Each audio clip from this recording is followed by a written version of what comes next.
Seattle rain hit the windshield so hard it blurred the streetlights into streaks of gold and white. Jerry Vale barely noticed. His phone kept vibrating against the leather seat beside him. Missed calls, investor messages, news alerts, social media tags climbing by the second. Most of them still called him powerful. Some already called him finished. He loosened his tie at a red light and looked at his reflection in the rearview mirror. His face looked older than it had that morning. The expensive hotel whiskey still sat heavy behind his eyes, mixed with exhaustion and irritation. The night was supposed to end differently. Sienna was supposed to calm him down. Instead, she left the penthouse around 3 a.m. without even kissing him goodbye. By 4:30, 2 investors had stopped answering his calls. By 5, clips from the conference disaster had spread across every platform online. And now, close to sunrise, Jerry was driving home through cold Seattle rain, hoping for the one thing he still believed he controlled: Claire. Not because he loved her properly anymore. Because Claire had always remained steady while everything else moved around him. The mansion appeared through the rain at the top of the hill, overlooking Elliott Bay. Glass walls glowing faintly against the gray morning sky. 7 years earlier, they bought the property together, after Jerry sold his first major tech company. Claire cried the day they got the keys. Not because of the money, because she said the house felt peaceful. Jerry parked crooked near the entrance and stepped out into the rain without opening an umbrella. Water soaked through his wool coat instantly while he climbed the stone walkway. For the first time in years, he felt nervous walking into his own home. He expected screaming, questions, crying, maybe broken dishes. Claire had every reason. Photos of him and Sienna were everywhere online by midnight. Hotel footage, party clips, headlines already writing the story for strangers to consume over breakfast. Tech mogul's marriage collapses publicly. Jerry reached the front door and pressed his thumb against the security panel. Access denied. He frowned immediately. Pressed again. Access denied. A pulse of irritation moved through him. Seriously? Rain dripped from his jaw while he typed the emergency code manually. The lock clicked open. Inside, silence greeted him first. Not ordinary silence. Empty silence. The kind that changes the temperature of a house. Jerry stepped into the foyer slowly. Something felt wrong immediately. Too much echo. His eyes moved toward the main living room. Then he stopped walking. The walls were bare. Every painting gone. Every sculpture missing. The long black piano near the staircase had disappeared. Even the bookshelves looked hollow now. Jerry stared across the room trying to process what he was seeing. No. He walked faster. The massive dining area looked stripped clean except for one chair near the windows. The hallway mirrors were gone. The antique vases Claire spent years collecting had vanished. Even the smell of the house felt different now. Not like cedar candles and coffee anymore, just cold air and rain. Claire? No answer. He moved upstairs quickly, shoes hitting hardwood harder now. Their bedroom door stood open. Empty closet, empty dresser, bathroom shelves cleared. No jewelry, no perfume bottles, no trace of her. Jerry's breathing changed. Not grief yet. Disorientation. He pulled his phone out immediately and called Claire. Straight to voicemail. Again, voicemail. He walked toward his office and reached for the biometric lock. Red light. Access removed. Jerry stared at the scanner. A strange pressure began building behind his ribs. He typed another override code. Denied. Another. Denied. What the hell is this? His voice sounded unfamiliar inside the empty house. He turned sharply and walked back downstairs. That was when he finally saw the dining table. A single stack of papers rested neatly at the center beneath soft morning light. Jerry slowed down instinctively. Rain tapped softly against the giant windows overlooking the water. The entire house sounded like it was listening. He reached the table and picked up the documents. Property transfer confirmation, accelerated sale agreement, ownership release. Finalized signatures. His eyes moved faster now, then slower, then completely still. The house had already been sold. Legally, completely, closing completed 48 hours earlier. Jerry pulled out a chair and sat down heavily. No. His voice cracked this time. At the very top sat divorce papers prepared through Lucian Rowe's legal firm. Everything organized. Everything calm. Everything finished before he even realized the marriage was over. Then Jerry noticed one final object resting beside the documents. A framed painting, the fire-damaged family portrait Claire had been restoring for months. The Black family standing outside a small church decades earlier.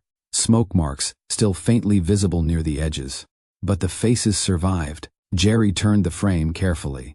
A handwritten note waited on the back. His hands trembled for the first time all night. "You taught people how to imitate confidence. I spent years learning how to recognize what's real." Jerry read the words twice, then a third time. Outside, Seattle rain rolled down the giant glass windows, while the empty mansion echoed around him. No cameras, no audience, no followers, no applause, just silence. And for the first time in years, Jerry Vale had no idea which version of himself was supposed to survive this. What happens when the person you betrayed stops begging and starts planning? What happens when the wife you thought was too calm to fight back turns out to be the only person in the room paying attention the entire time? Because Jerry Vale believed he understood people, that belief made him rich. It also destroyed him. By the time he sat alone inside that empty mansion with rain crawling down the windows behind him, the affair itself was no longer the real story. Most people online thought this was about cheating. A successful man humiliating his wife with a younger woman. That was the version strangers could understand quickly. Simple stories always spread faster. But the truth, sitting underneath Jerry and Claire's marriage, was much colder than infidelity. Jerry wasn't just sleeping with another woman. He was studying human behavior like a scientist, cutting open something still alive. Every argument had a purpose. Every emotional reaction became data. Every vulnerable moment inside that house had been quietly collected, categorized, and stored. Claire discovered that too late, or maybe just early enough. Because while the internet laughed at scandal headlines and relationship gossip, Claire uncovered something hidden beneath Jerry's polished public image. Surveillance systems inside their own property, secret psychological profiles, recorded conversations, behavior prediction files, private emotional weaknesses archived like business assets.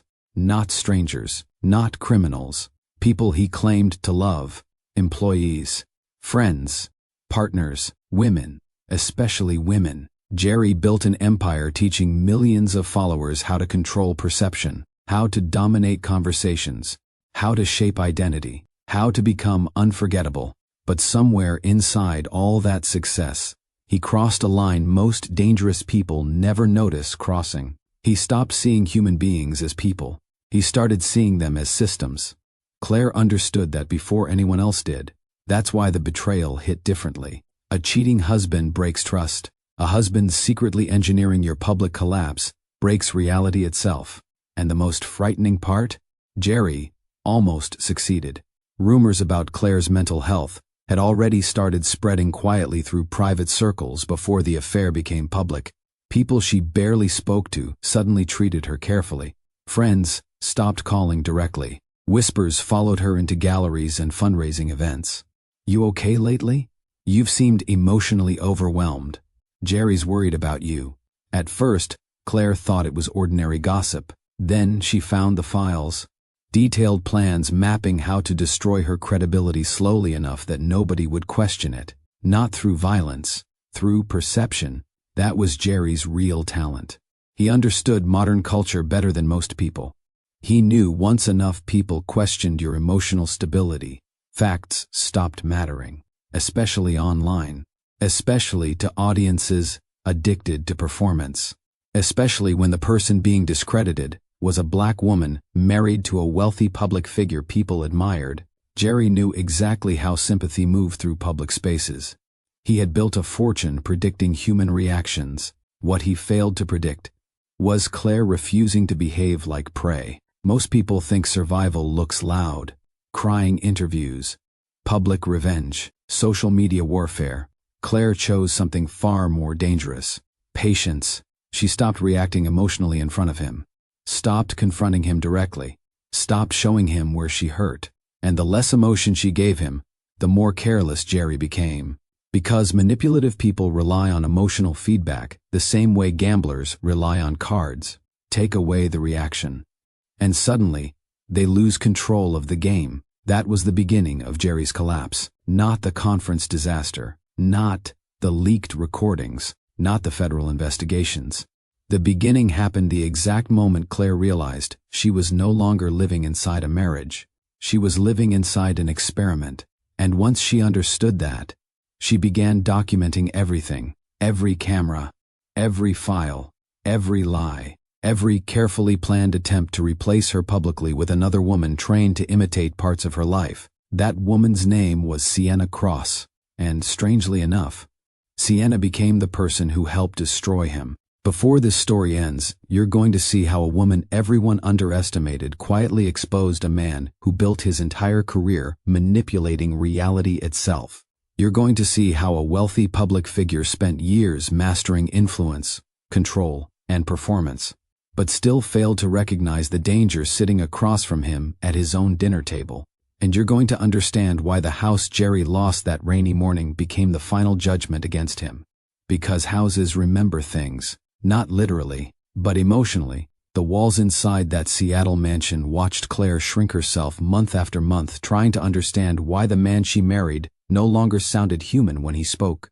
They watched Jerry transform from an unfinished, flawed husband into somebody who practiced personalities the same way athletes practiced free throws. They watched another woman enter the marriage carrying charm, beauty, and secrets of her own. And eventually, they watched two women realize the same man had been studying both of them like projects, instead of loving them honestly. This story is not about perfect victims or cartoon villains. That's not how real emotional damage works. Some people lose themselves slowly while chasing admiration. Some people become dangerous because the world rewards their emptiness for too long.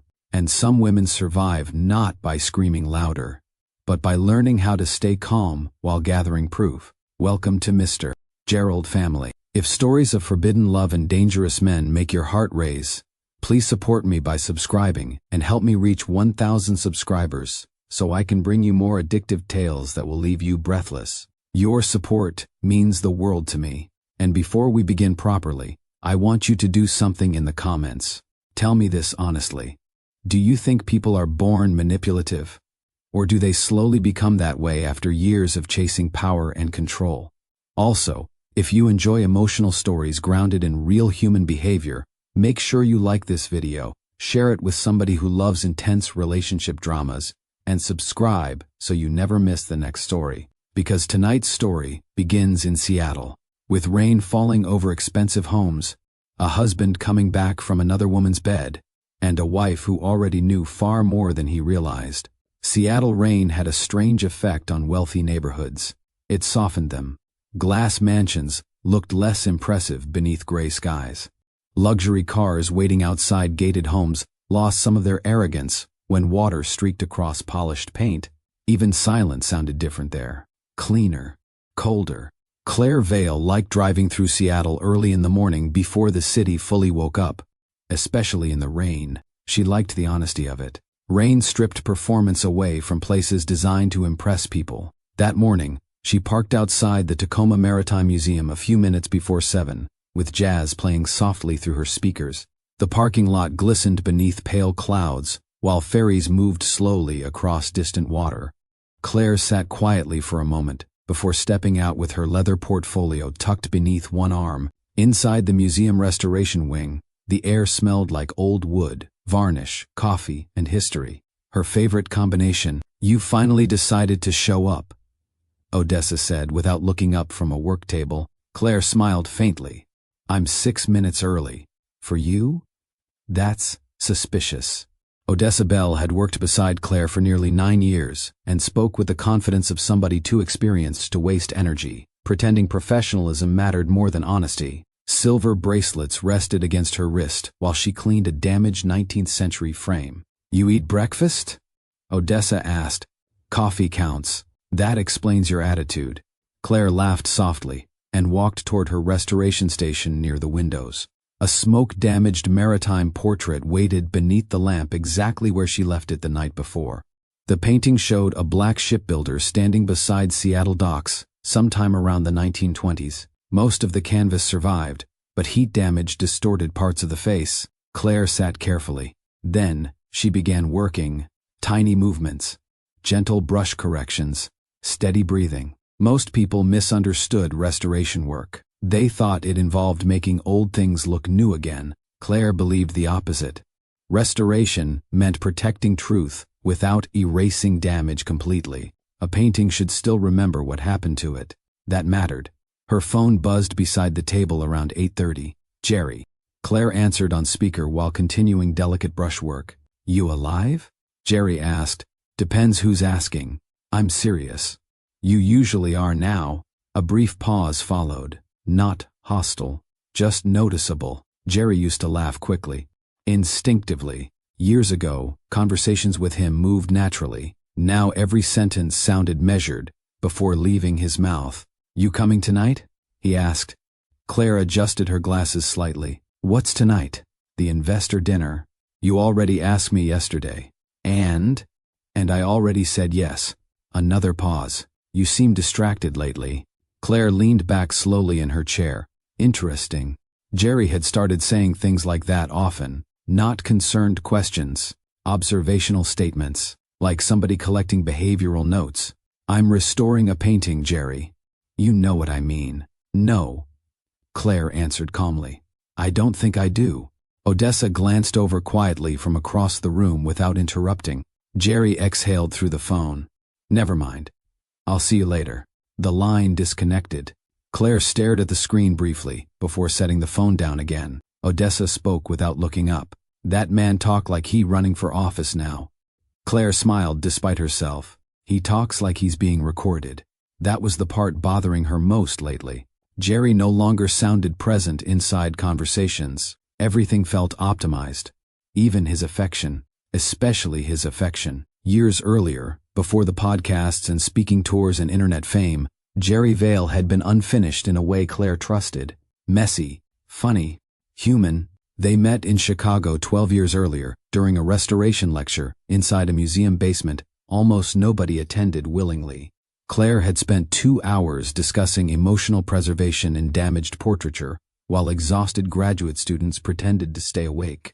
Afterward, Jerry approached her carrying 2 terrible questions, and 1 obvious crush. So, he asked awkwardly, do paintings ever get tired of being looked at?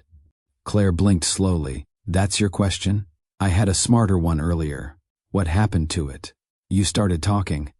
Claire laughed immediately. Jerry grinned, like somebody relieved to survive the first 5 minutes of conversation. Later that night, they ate jerk chicken and sweet plantains at a tiny restaurant beside a laundromat on South Wabash. Jerry nearly died from the spice.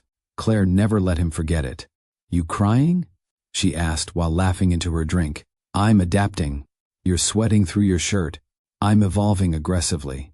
Back then, Jerry laughed with his entire body. Now he laughed strategically. Claire noticed the difference months before anybody else would have. Fame changed people slowly enough that outsiders rarely saw the transition happening in real time. But intimate relationships noticed everything first. The missing pauses, the artificial warmth, the delayed reactions. Jerry had become increasingly successful over the past 4 years. Millions of followers online, business podcasts, corporate conferences, private investment deals, young men repeating his quotes like religious material. Control your narrative. Emotion is leverage. Dominate perception. Identity is architecture. Claire first heard him say those words during an online interview playing quietly on her tablet while she worked late one evening. She stopped restoring immediately.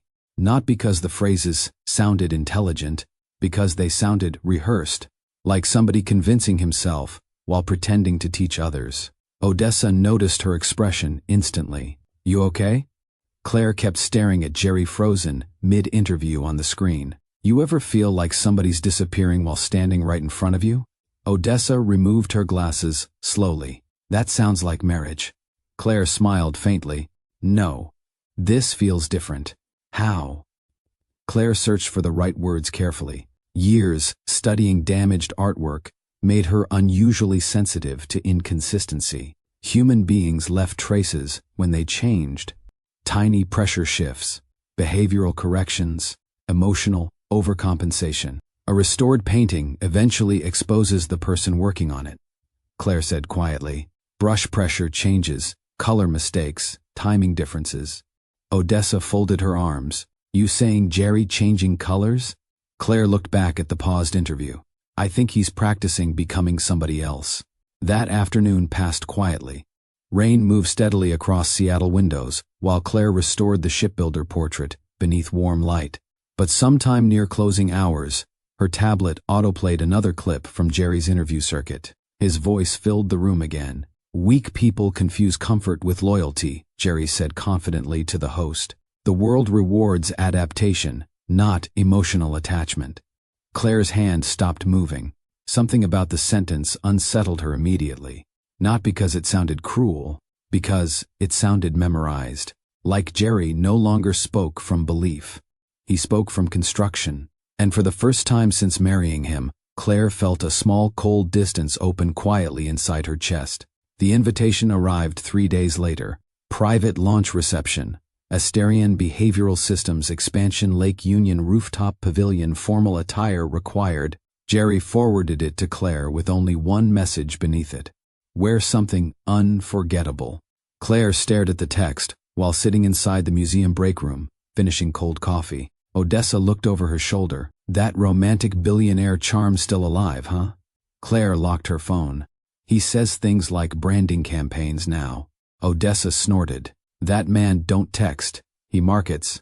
By 7:30 Friday evening, downtown Seattle glowed beneath wet streets and silver clouds hanging low over the skyline. Expensive restaurants overflowed with executives pretending not to check their phones every 10 seconds while black SUVs lined hotel entrances. Jerry's launch party occupied the rooftop pavilion of a luxury high-rise overlooking Lake Union. Claire almost stayed home, not because she feared seeing another woman. Because lately, every public event beside Jerry felt exhausting in a way she struggled explaining. Being near him now felt like standing beside somebody permanently performing confidence for invisible cameras. Still, she went, because avoiding public appearances would create questions Jerry would immediately notice. And Jerry noticed everything lately. Claire arrived wearing a dark emerald silk dress that moved softly against her skin when she walked. Gold earrings from her grandmother rested against her neck. Minimal makeup, natural curls loose around her shoulders. Grounded elegance, nothing desperate, nothing loud. The elevator doors opened onto the rooftop. Music drifted through hidden speakers, while city lights reflected against glass walls and polished marble floors. Investors, influencers, executives, and media personalities moved through the crowd holding expensive drinks and even more expensive opinions. Most men there dressed like motivational podcasts. Most women dressed like luxury advertisements. Claire spotted Jerry immediately near the center of the room. Tailored charcoal suit, perfect posture, perfect smile, perfect timing. He stood surrounded by people hanging on to every sentence leaving his mouth. Then something uncomfortable happened. Claire watched Jerry notice her entering the room, and instead of warmth appearing naturally across his face, she saw calculation first. Tiny, quick, but there, like he mentally adjusted himself before reacting. He crossed the room smoothly. There she is, Jerry said, kissing her cheek automatically. Automatically, that word stayed with Claire immediately. How bad is it? She asked quietly. Jerry smiled. What? The networking. A brief laugh. Painful, but profitable. Claire studied him carefully. Even his humor sounded polished now. Before she could answer, another voice entered beside them. That dress is dangerous. Claire turned. The woman standing there looked composed in the precise way people became composed after years inside rooms where appearance mattered professionally. Blonde hair pinned loosely, ivory pantsuit, sharp eyes disguised beneath softness, confident posture. Claire recognized her immediately from company branding photos online. Sienna Cross, Jerry's new branding strategist. Sienna extended her hand. I've heard a lot about you. Claire shook it gently. That depends who was talking. Something flickered across Sienna's expression. Not offense. recognition. Then Sienna laughed. A little too hard. Interesting. Most people softened themselves around Jerry carefully, like employees protecting performance reviews. Sienna didn't. At least not completely. Jerry handed Claire a champagne glass. Sienna's basically rebuilding our entire public identity structure. Claire raised an eyebrow slightly. Public identity structure? Sienna smiled carefully now. Your husband likes dramatic language. No. Claire answered softly while looking at Jerry. He likes controlled language. For one brief second, silence tightened between all three of them. Then Jerry recovered smoothly. That's why Claire scares people, he joked lightly. She notices things. Claire smiled politely. No. I restore things. Different skill. But internally, her attention sharpened, because from the moment Sienna approached them, Claire noticed something she could not ignore. Sienna mirrored Jerry constantly, not naturally, deliberately. Same head tilt during conversations, same pause before answering questions, same laugh timing, even similar hand movements while holding a drink. At first glance, most people would interpret it as chemistry. Claire saw rehearsal. The realization unsettled her more than flirtation would have. Around 9:30, Jerry disappeared briefly into a private investor discussion near the far side of the rooftop, while Claire remained near the railing overlooking dark water below. Sienna joined her again minutes later. You hate these events too? Sienna asked. Claire sipped champagne slowly. I hate people pretending they aren't performing. That sounds exhausting. It's accurate. Sienna smiled faintly. Seattle wind moved gently through the rooftop, while traffic lights shimmered below. You know, Sienna said carefully, Jerry talks about you constantly. Claire looked sideways at her. Does he? He respects your mind. Not loves. Not misses. Not admires. Respects. Claire noticed the wording immediately. And what does he say about yours? Claire asked. Sienna hesitated barely half a second. That, I understand adaptation. There it was again. Adaptation. Performance language. Identity language. Jerry's vocabulary spreading into other people. Claire watched Sienna more carefully now. Up close, small details betrayed exhaustion beneath the polished surface. Jaw tension. Restless fingers. Eyes scanning rooms automatically. Not confidence. Hyper-awareness. The kind developed around emotionally unpredictable people. Jerry returned moments later carrying another drink and smiling for nearby investors before reaching Claire's side. You surviving? He asked. I've attended funerals with more relaxed energy. Jerry laughed loudly. Too loudly. Sienna noticed too. Again, Claire saw it. That microscopic adjustment before reaction. Every emotion passed through strategy first. Now, as the night continued, Claire began quietly observing the rhythm between Jerry and Sienna. Not romantic rhythm. Operational rhythm. They moved through conversations like business partners managing audience response together, finishing each other's branding language, redirecting discussions seamlessly, maintaining identical emotional tones. Claire felt less like she was watching attraction, and more like she was watching synchronization. That disturbed her deeply. Near midnight, the rooftop crowd thinned gradually as investors and executives drifted toward waiting cars downstairs. Seattle rain began falling lightly again. Claire stood beside the windows while Jerry finished one last conversation across the room. Sienna approached quietly holding her coat. You really do pay attention to everything, she said softly. Claire met her eyes. Most people tell the truth accidentally. For the first time all evening, Sienna looked genuinely unsettled, not exposed, recognized. Then Jerry returned. You ready? He asked Claire. She nodded. The drive home passed mostly in silence, except for windshield wipers cutting steadily through rain. Jerry checked emails twice at red lights, responded to voice notes, adjusted tomorrow's interview schedule. Claire watched the city slide past the passenger window quietly. Finally she spoke. You used to hate Seattle weather.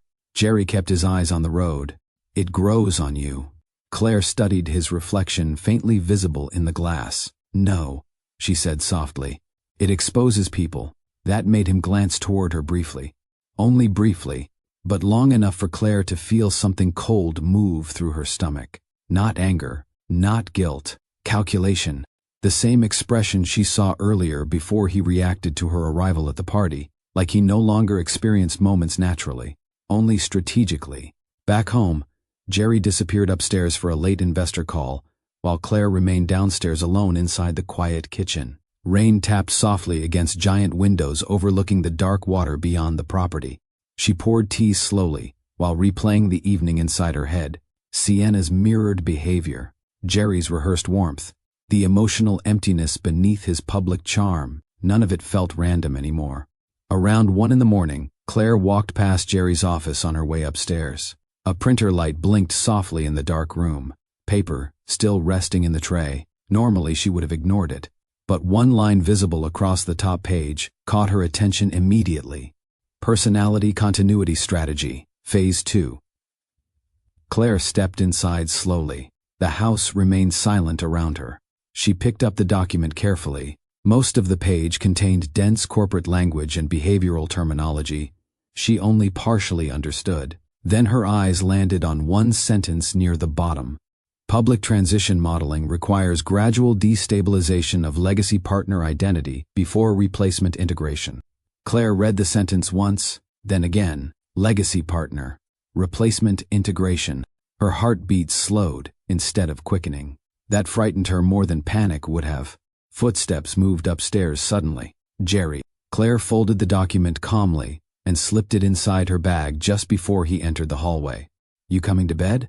he asked, casually. Claire looked at him quietly for one long second, then she smiled softly. "Yeah," she answered. But deep inside, something had already shifted permanently. Claire did not sleep that night. Jerry did, or at least he performed sleep convincingly enough beside her. She lay awake, listening to rain move across the windows, while the document remained hidden inside her tote bag near the bedroom chair. Public transition modeling. Legacy partner identity. Replacement integration. The language bothered her more than an affair would have. Affairs were emotional, messy, human. This sounded clinical, like somebody restructuring a company instead of dismantling a marriage.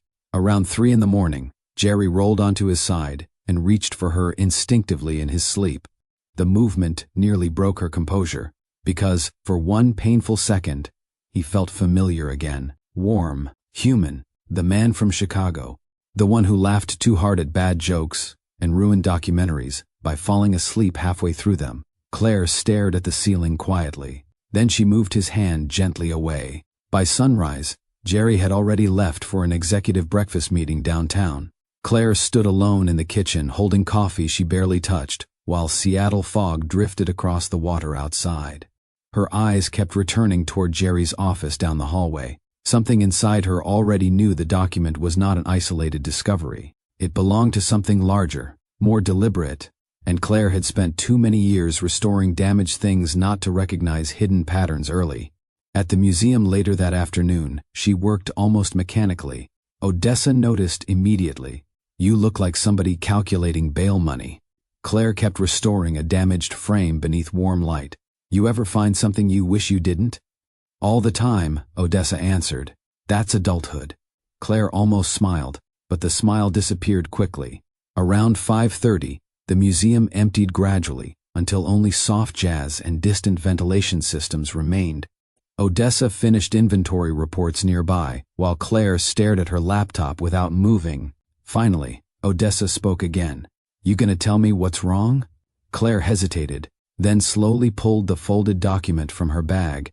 Odessa adjusted her glasses and read silently. The older woman's expression hardened line by line. "What the hell is this?" "I don't know yet." Odessa tapped the page sharply. "Legacy partner identity?" "Claire, that sounds like some corporate body snatcher nonsense. That's what scares me." "You think he cheating?" Claire looked out the rain-covered window. "Yes." Odessa blinked. That calm yes was disturbing. "But I think the cheating matters less than whatever this is." Odessa handed the paper back slowly. "You careful around him?" Claire answered honestly. "I don't know if I should be yet." That silence lasted several seconds. Then Odessa folded her arms. "You trust me?" "Yes." "Then stop acting like your instincts are overreacting." Claire looked down at the document again. That was the problem. Her instincts almost never overreacted. By 9 that evening, Claire sat alone inside a small 24-hour cafe overlooking wet Seattle streets near Capitol Hill. The place smelled like burnt espresso and cinnamon pastries. Students typed quietly at corner tables, while late-night traffic reflected across the windows. Claire opened her laptop slowly, then logged into an old emergency credential Jerry created years earlier during the early stages of his company expansion. He forgot she still had access, or maybe he underestimated her enough not to care. Either possibility unsettled her. The login screen loaded, then Jerry's company's server portal opened successfully. Claire stared at the screen for several seconds before navigating deeper into restricted development folders. Most of it looked harmless initially: marketing projections, behavior analytics reports, corporate strategy documents. Then she saw a directory labeled Echo Mirror. Her pulse slowed instantly. Claire clicked. New folders appeared: behavioral identity transition systems, voice pattern replication, adaptive emotional mapping, perception migration models. A cold pressure settled behind her ribs. She opened another folder, then stopped breathing for a moment. Claire V. Not Claire, not wife, not partner. Claire V. Like a project category. The cafe noise around her faded into the background while she opened the folder carefully. Hundreds of files appeared instantly: video recordings, psychological assessments, behavior prediction charts, daily routines, speech analysis, social influence rankings. Claire stared silently. One video opened automatically. It showed her standing inside their kitchen months earlier while humming Anita Baker softly and cooking breakfast barefoot. Recorded, without her knowledge. Another clip: Claire asleep on the living room couch with restoration books resting against her chest. Another: Claire arguing gently with her cousin Nadine over rising housing costs, pushing black families out of Seattle neighborhoods they grew up around. Private moments. Cataloged, stored, analyzed. Her stomach tightened. Not from heartbreak. Violation. Another document opened beside the videos. Subject maintains strongest emotional grounding around culturally familiar environments tied to childhood identity reinforcement. Claire reread the sentence twice. Subject: not Claire. Subject. The language sounded less like marriage and more like behavioral research. She continued scrolling. Stress triggers, likely confrontation responses, emotional withdrawal patterns, social dependence mapping. Even tiny details appeared documented. The way she rubbed her ring finger while thinking, the difference between her genuine laugh and her polite laugh. Preferred emotional regulation environments. Claire leaned back slowly. Seattle rain blurred against cafe windows behind the laptop screen, while realizations settled into her body piece by piece. Jerry had not simply become emotionally distant. He had been studying her, systematically, professionally, like somebody preparing to reconstruct or replace her socially. A waitress approached carefully. "You okay, honey?" Claire closed the laptop halfway. "Do I look upset?" The waitress studied her honestly. "No," she admitted carefully. "You look focused." Claire nodded once. That felt more accurate, because fear arrived strangely in moments like this. Not dramatic, not loud. Real fear arrived organized, professional, methodical. Claire reopened the files. Another folder caught her attention: transition modeling. Inside sat projected social timelines. Month 1, emotional fatigue. Rumors month 2. Social instability concerns month 3. Public withdrawal pattern confirmation. Month 4. Separation announcement. Month 5. Integration, normalization. Claire's mouth went dry. Integration, normalization, like replacing software. Then she saw another name: Sienna Cross. Claire clicked immediately. Side-by-side comparison reports appeared on screen. Claire's speech rhythms. Sienna's adaptive mimicry. Success rate. Claire's social patterns. Sienna's replication compatibility projections. Claire stared at the screen so long, her eyes blurred. Not because Jerry wanted another woman. Because he genuinely believed identity itself could be copied, transferred, recreated, That arrogance terrified her more than betrayal. Another document opened automatically. Public transition modeling requires gradual destabilization of legacy partner credibility before replacement acceptance thresholds stabilize. Claire shut the laptop immediately. The cafe suddenly felt too small, too warm, too crowded.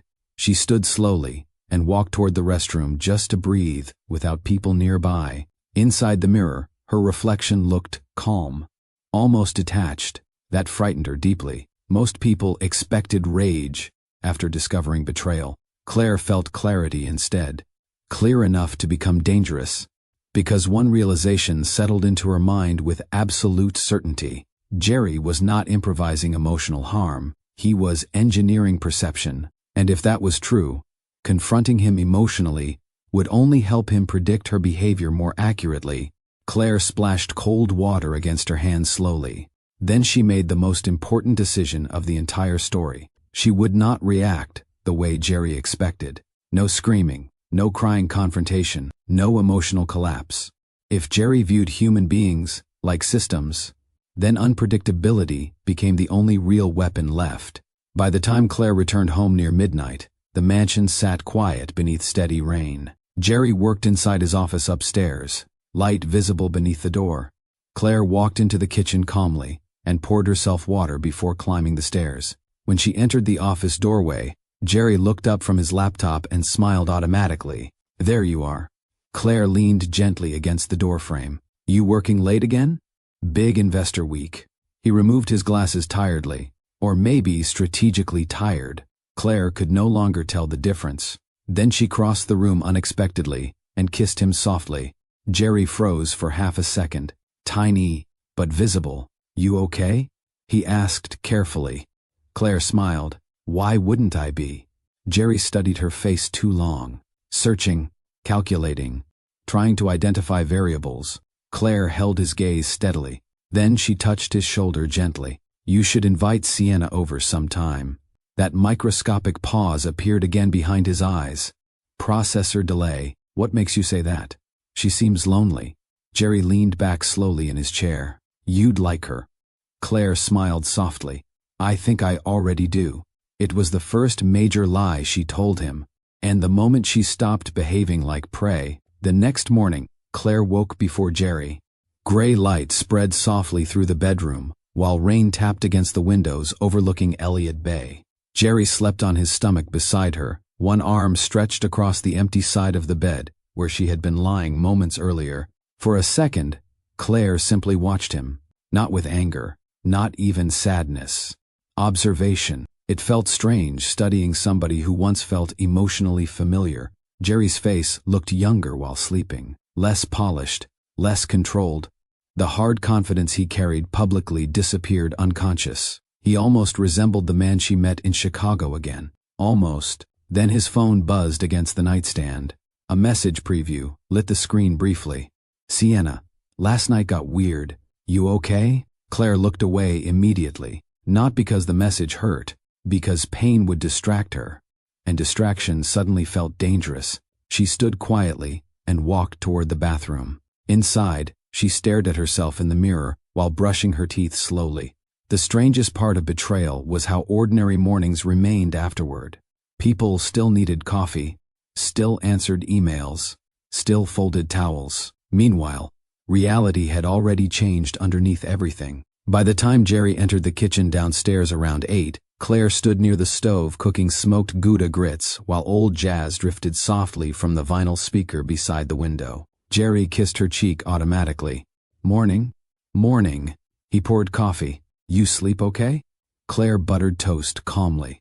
"Better than usual." That answer made him glance at her. Tiny reaction. Quick enough, most people would miss it. Claire noticed anyway. Jerry sat at the kitchen island scrolling through emails while speaking. "Big interview today. Investor dinner tonight too." You should come." Claire placed his plate in front of him. "I always come." Jerry studied her carefully now. The lack of confrontation bothered him. Claire could feel it. Manipulative people expected emotional weather after betrayal. Calmness disrupted their rhythm. "You seem different lately," Jerry said. Claire sat across from him. "How?" I don't know. He shrugged, lightly. Quieter. Maybe I'm listening more. Jerry smiled faintly. To me? To everything. Another tiny pause. There it was again. The mental recalculation behind his eyes. Claire almost hated how clearly she saw it now. After Jerry left for downtown Seattle an hour later, Claire remained standing near the front windows, watching his black SUV disappear through rain. Only after the gates closed behind him did her posture finally loosen slightly. The performance exhausted her already. But it was necessary, because now she understood the rules. Emotion gave Jerry information. Stillness denied it. Around noon, Claire drove to her mother's old storage unit near the Central District. She had not visited in nearly 2 years. The small building smelled like cardboard, dust, and cold concrete. Rows of metal doors lined the hallway beneath harsh overhead lighting, while rain rattled faintly against the roof. Claire unlocked Unit 214, slowly. Inside sat decades of family history stacked carefully in labeled containers. Photographs, letters, church programs, cassette recordings, property deeds. Her grandmother believed black families survived partly through documentation. People rewrite history when nobody preserves proof, she used to say. Claire understood those words differently now. She opened one storage box and removed a thick binder filled with handwritten neighborhood records her grandmother kept during redevelopment battles years earlier in Atlanta. Notes about displaced families, housing discrimination, property manipulation, public lies presented as progress. Claire sat quietly on an old folding chair, turning pages slowly. Black women in her family had always preserved truth because history rarely protected them automatically. That realization steadied her more than therapy ever could have. By late afternoon, Claire returned to the museum carrying renewed focus. Odessa noticed immediately. There you are. Claire removed her coat. Was I gone? Mentally? Since last month? Claire smiled faintly. Odessa lowered her voice. You confront him yet? No. You planning to? Claire carefully arranged restoration tools beside her workstation. No. Odessa blinked. That calm answer keeps worrying me. Claire looked toward the rain outside. If Jerry's studying reactions, why would I give him predictable ones? Odessa stopped moving for a second, then slowly nodded. Okay, she admitted quietly. That's smart. Claire pulled out printed screenshots from the Echo Mirror files and spread them carefully across the table. Odessa moved closer immediately. Behavior charts, social manipulation timelines, psychological response mapping. Odessa read silently before whispering, This ain't normal cheating. Claire shook her head. No, that man collecting people like evidence. Claire leaned back in her chair. He thinks behavior makes people controllable. Odessa folded her arms tightly. So what now? Claire answered honestly. I gather everything first. Then what? I don't know yet. That was the truth. Claire still had no complete plan, only instincts. But instincts had protected women in her family long before technology existed. Over the next several days, Claire changed carefully, not dramatically enough for Jerry to accuse her of anything. Small shifts. She stopped asking about his schedule, stopped questioning late meetings, stopped reacting emotionally to distance. Meanwhile, she quietly documented everything. Photos of printed documents, copies of financial records left carelessly inside the office, meeting schedules, passwords. Jerry reused across devices because arrogance made powerful people lazy eventually. At dinner, Claire even became warmer occasionally. That unsettled Jerry more than anger would have. One evening while they ate rosemary chicken in the kitchen, Claire poured him wine and smiled softly. You should invite Sienna over sometime. Jerry nearly dropped his fork. Sienna? She seems interesting. He stared at her carefully. You barely know her. Exactly. Jerry leaned back slowly. You'd actually want that? Claire held eye contact calmly. Why wouldn't I? Again, that microscopic hesitation appeared. His brain trying to process variables. For the first time in years, Claire realized Jerry no longer understood spontaneous human behavior unless he could categorize it first. That weakness mattered. Later that night after Jerry fell asleep, Claire sat alone downstairs with her laptop open beside cold tea. She typed one message carefully. To Sienna Cross. You seem exhausted lately. Lunch tomorrow? Just us. Claire stared at the screen for several seconds before pressing send. Then she closed the laptop slowly. Outside, Seattle rain moved across the dark windows, while somewhere upstairs, her husband slept believing he still controlled the story. Sienna responded the next morning at 6:14 a.m. Sure. Where? Claire stared at the message while standing in her kitchen holding coffee. Short reply. No hesitation. That interested her immediately. Most women involved in affairs avoided private meetings with wives unless guilt, fear, or exhaustion already existed beneath the surface. Claire typed the address to a small Ethiopian restaurant near Seattle's Central District. Family-owned, quiet, no influencers, no rooftop branding culture, just food, conversation, and people minding their business. Sienna arrived 11 minutes late. Claire noticed her before she reached the table. Cream-colored sweater, minimal makeup, large sunglasses despite the gray weather, and fatigue, not ordinary tiredness. The kind people carried when they spent too much time emotionally adjusting themselves around another person. Claire stood politely as Sienna approached. Thanks for meeting me. Sienna removed the sunglasses slowly. You surprised me. That was intentional. A nervous laugh escaped Sienna before she sat down.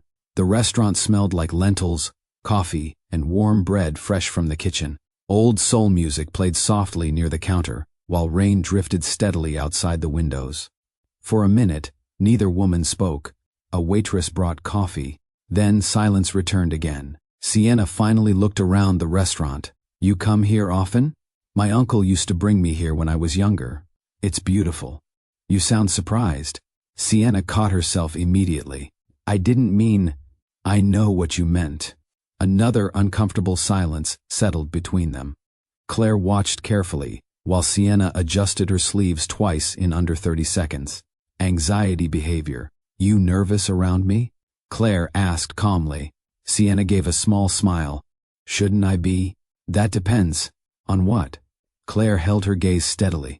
Whether you think I invited you here to compete with you. That landed directly. Sienna looked down at her coffee. I didn't steal your husband. The honesty of the statement surprised Claire slightly, not because it sounded innocent, because it sounded exhausted. Claire leaned back quietly. No, she said. I don't think you did. Sienna looked up quickly. You don't? I think Jerry makes people feel chosen when he wants access to them. That sentence changed the air between them immediately. Sienna's expression shifted, not defensiveness, recognition. The waitress returned, carrying steaming injera and lentils placed carefully between them. Neither woman touched the food immediately. Claire spoke first. How long? Sienna hesitated. About 9 months. Claire nodded slowly. Publicly? No. Emotionally? Sienna laughed softly without humor. I don't even know what that means around him anymore. There it was, the first honest crack. Claire tore a piece of injera calmly. What's he like when nobody's watching? Sienna stared at her carefully before answering. Which version? Claire stopped moving for half a second. Interesting. Sienna noticed. He changes depending on who enters the room, she continued quietly. Business people get one personality. Investors get another. Podcast audiences get another. Women get different versions too. Claire looked down briefly, because hearing somebody else confirm it made the situation feel more dangerous somehow. You noticed that before the affair? Sienna asked. Yes. When? Claire thought carefully. When he stopped finishing thoughts naturally. Sienna frowned slightly. What does that mean? Claire searched for language precise enough to explain it. He used to speak like a person thinking out loud. She paused. Now he speaks like somebody editing himself in real time. Sienna stared at her silently, then slowly nodded. Yes. For several seconds, neither woman touched their food. Rain tapped against the restaurant windows, while conversations moved quietly around them. Finally, Claire asked the question she actually came there to ask. Does he record people? Sienna's entire body went still, not subtly, completely. Claire already had her answer. Oh my God, Sienna whispered. So she didn't know Claire knew. That mattered. Claire kept her voice calm. How much recording? Sienna rubbed both hands together nervously. You need to understand something first. Then help me understand. Sienna looked toward the window before answering. At first I thought it was normal tech company paranoia. Security systems, documentation, data protection. And now? He records conversations constantly. Claire's chest tightened slowly. In the house? Yes. Without consent? Yes. Why? Sienna gave a helpless laugh. He says human beings reveal their true selves when they forget they're being observed. Claire looked down at the table quietly. Every horrible suspicion inside her continued confirming itself piece by piece. Sienna lowered her voice further. He keeps archives on people. What kind of archives? Personal weaknesses, emotional reactions, secrets. She swallowed hard. Anything useful. Claire remembered the folders immediately. Behavioral mapping, stress responses, predictive confrontation models. You've seen them? Sienna nodded once. I wasn't supposed to. Then why are you still with him? The question escaped before Claire softened it. Sienna looked genuinely embarrassed. That's the part I hate explaining. Try. Sienna stared into her coffee for several seconds before speaking. He makes you feel understood first. Claire said nothing. Not loved, Sienna continued softly. Understood. Like he studied every lonely part of you before you even walked into the room. That sentence hit Claire harder than she expected. Because it sounded true. Sienna finally picked at the food in front of her without appetite. At first it felt comforting, she admitted. Then eventually it starts feeling like you're disappearing. Claire watched her carefully. There it was again. Fear. Not fear of being caught. Fear of losing herself. You know what the worst part is? Sienna asked quietly. What? I can't tell which moments with him are real anymore. Claire looked outside toward the rain-covered street. Neither can I. But she never said it aloud. Instead, she asked, Does he know we're here? No. You sure? Sienna hesitated too long. Claire noticed immediately. Sienna. He tracks locations sometimes. Claire's eyes sharpened. Sometimes? When he gets suspicious. The waitress returned briefly to refill coffee cups. Both women went silent until she walked away again. Then Claire leaned slightly closer. Why did you really agree to meet me? Sienna answered immediately this time. Because I thought you were going to scream at me. That disappoint you? No. Sienna looked genuinely shaken now. It scares me more. Claire sat back quietly. Good. Because fear made people honest faster than comfort. Sienna rubbed her temples slowly. You know the strangest thing about him? Claire waited. He practices conversations before having them. Claire frowned. What do you mean? I walked into his office one night, and he was rehearsing arguments alone. A cold feeling moved through Claire's stomach. Arguments? Different emotional reactions, different tones, different outcomes. Sienna looked disturbed, remembering it. He didn't even notice I was there at first. Claire suddenly remembered the tiny pauses, the calculated warmth, the emotional timing. Everything aligned differently now. He treats personalities like clothes, Sienna whispered, like something you change depending on the environment. For the first time since arriving, Claire felt genuine anger move through her chest, not because Jerry cheated. Because he manipulated emotional trust itself. That crossed deeper lines. Sienna looked close to tears suddenly. He makes me feel crazy sometimes. No, Claire said quietly. He makes you doubt your memory. Different thing. The sentence broke something open immediately. Sienna covered her mouth briefly, while fighting emotion. Claire understood the reaction instantly. People endured many forms of pain. But psychological confusion damaged identity differently, especially when somebody intelligent manipulated reality carefully over time. After several minutes, Sienna finally regained composure enough to speak again. You're not what I expected. Claire almost smiled. What did you expect? Honestly, Sienna exhaled slowly. Somebody emotional, defensive, broken. Claire stirred her coffee calmly. That would have made this easier for him. Sienna looked at her differently after that, not like competition anymore, like someone finally seeing another trapped person inside the same collapsing structure. The bill arrived around 2 hours later.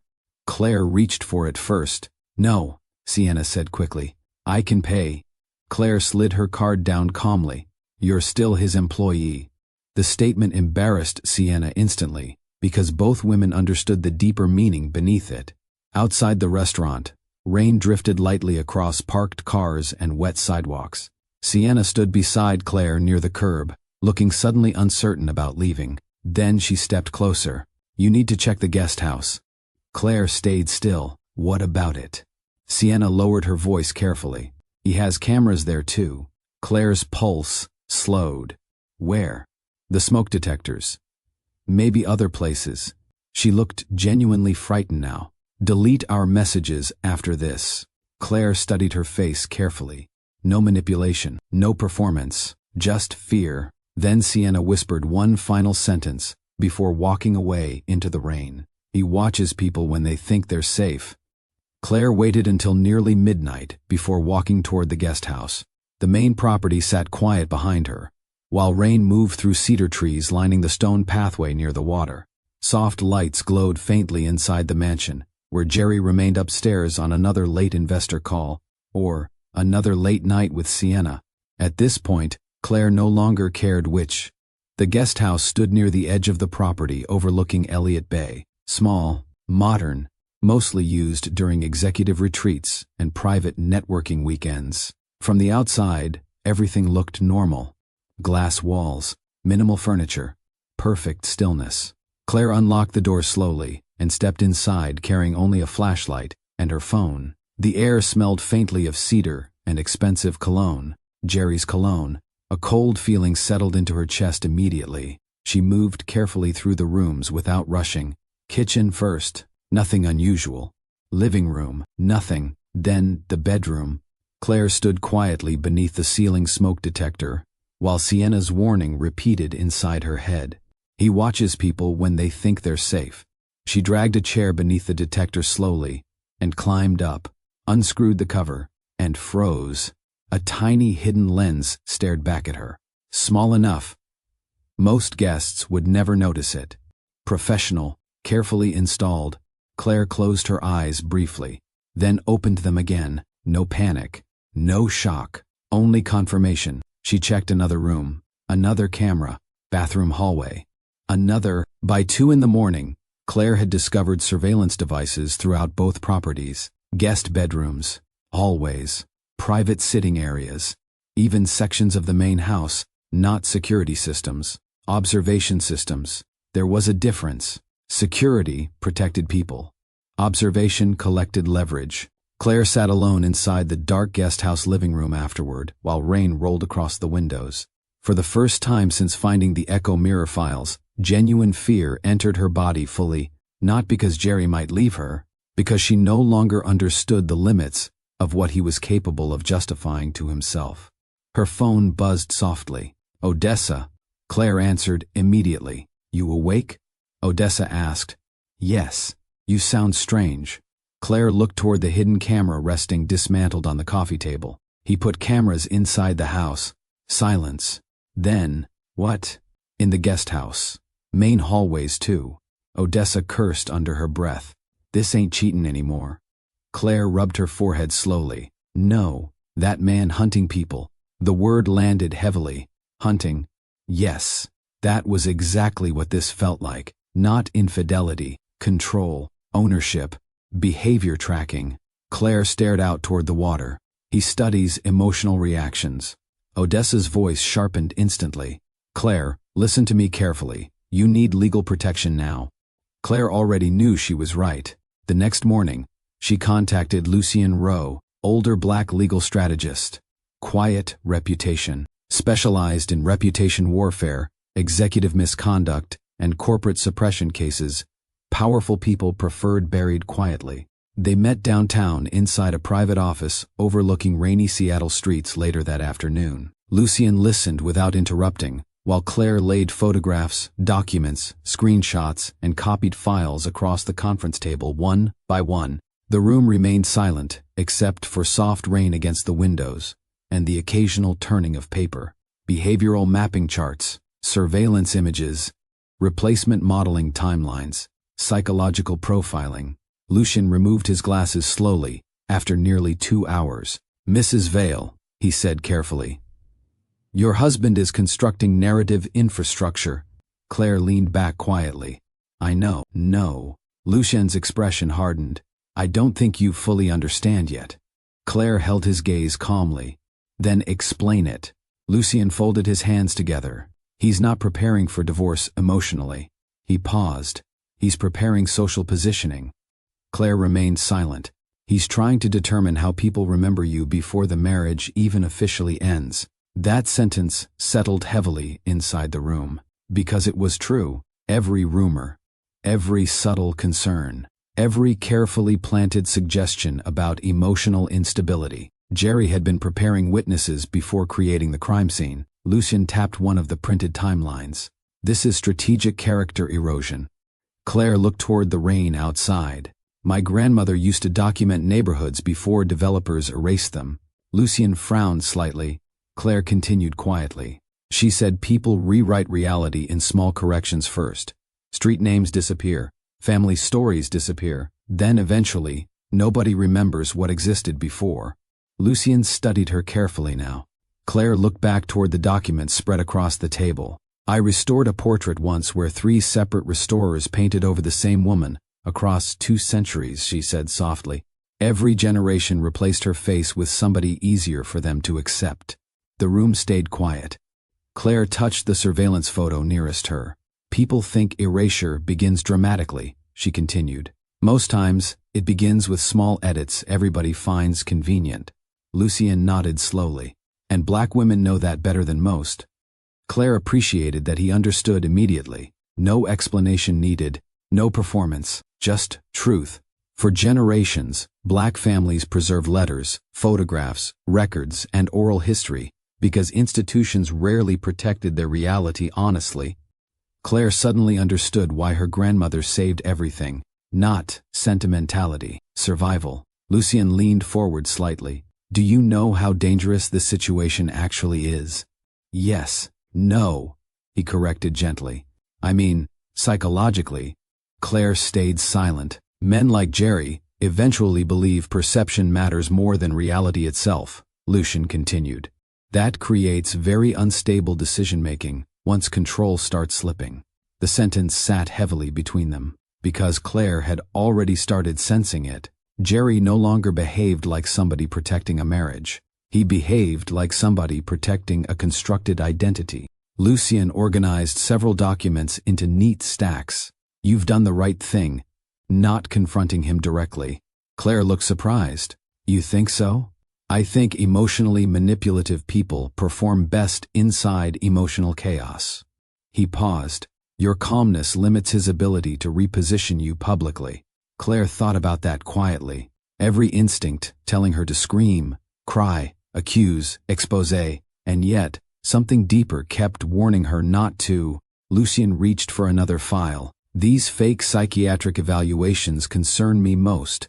Claire's jaw tightened slightly. Inside the echo mirror system, she had discovered prepared documentation implying emotional instability. Forged therapy notes, medication references, behavioral observations, enough manufactured concern to poison public perception if released strategically. You know why this works so well online? Lucien asked. Claire nodded slowly.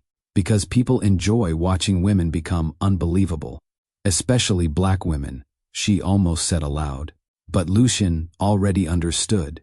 The office fell silent again for several seconds. Then Lucien asked the question that mattered most. What exactly do you want from this? Claire looked down at the evidence covering the table, the cameras, the profiling systems, the replacement plans, the emotional manipulation. Rain moved steadily outside, while Seattle traffic drifted far below the office windows. Finally, Claire answered quietly, I want the truth preserved before he edits reality again. Lucien held her gaze for a long moment, then he nodded once. Good, he said softly. That means you're thinking clearly. Outside, the city kept moving normally. Coffee shops filled, ferries crossed dark water, executives attended meetings, people posted motivational quotes online. Meanwhile, Inside one quiet office downtown, Claire finally understood the real shape of the war forming around her. And for the first time since discovering Jerry's secrets, she stopped thinking like a wife. She started thinking like a witness. 3 days after Claire met with Lucian Rowe, Jerry announced he would be hosting a private investor gathering at the mansion. "Nothing huge," he said casually, while adjusting cufflinks in the bedroom mirror. "Just founders, media people, a few investors." Claire sat near the window, reading restoration notes without looking up. "How many people is a few?" Jerry smiled faintly. "You always ask questions like a prosecutor. You always answer like a politician."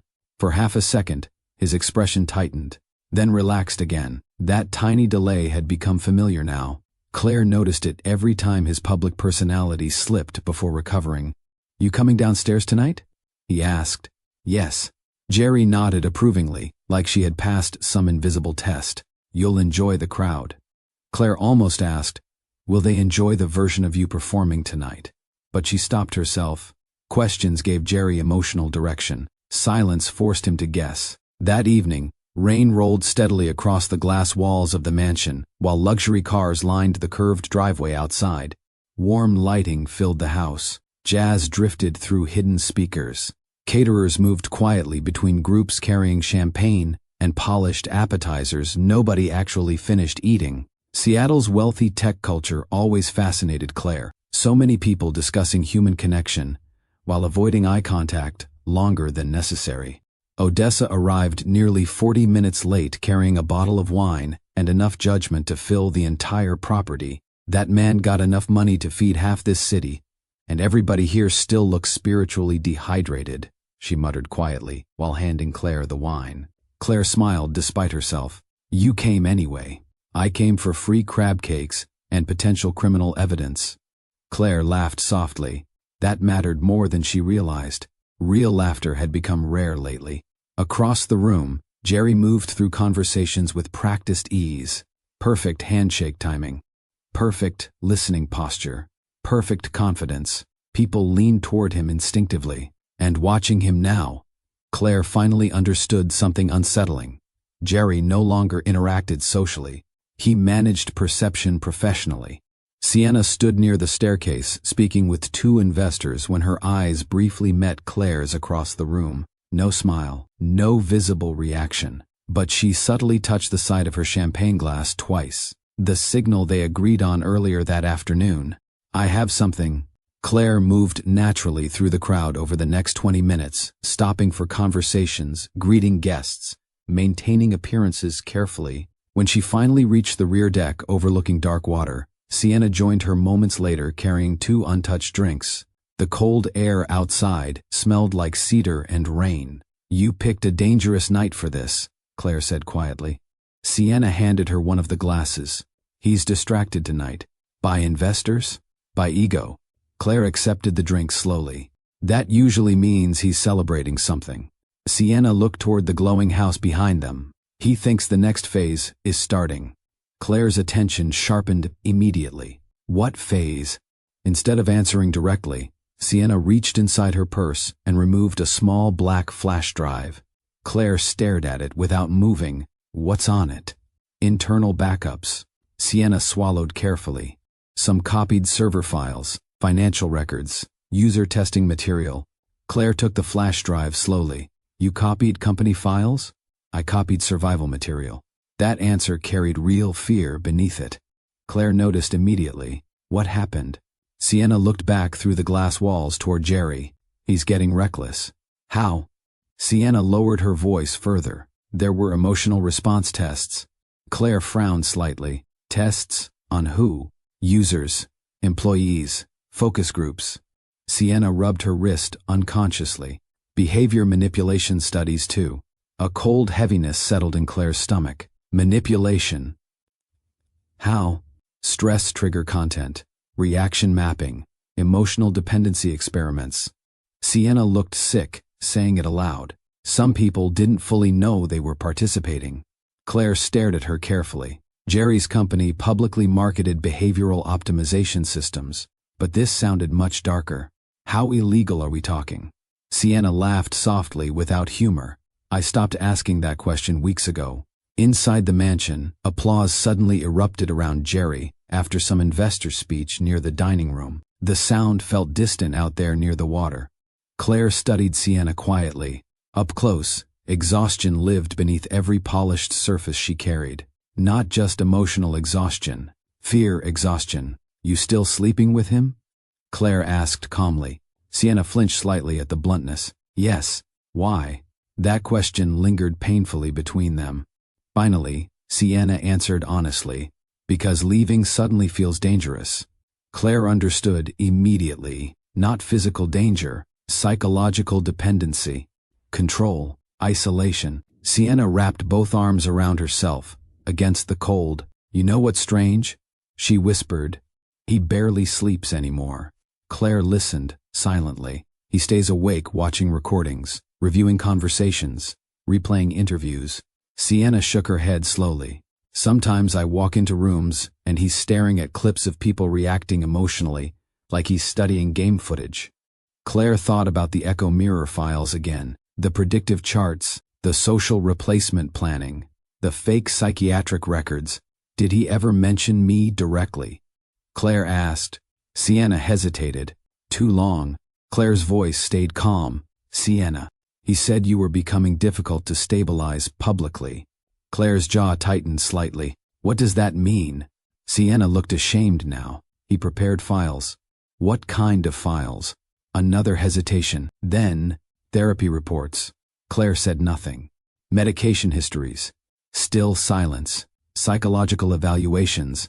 The rain sounded louder suddenly. Claire looked toward the water while anger moved quietly through her body. Not explosive anger, focused anger. Sienna rushed to explain. I didn't know how serious it was at first. I thought maybe it was legal preparation for divorce or something corporate. Claire turned slowly. Fake psychiatric records are not divorce preparation. Sienna lowered her eyes immediately. Claire already knew the answer before asking the next question.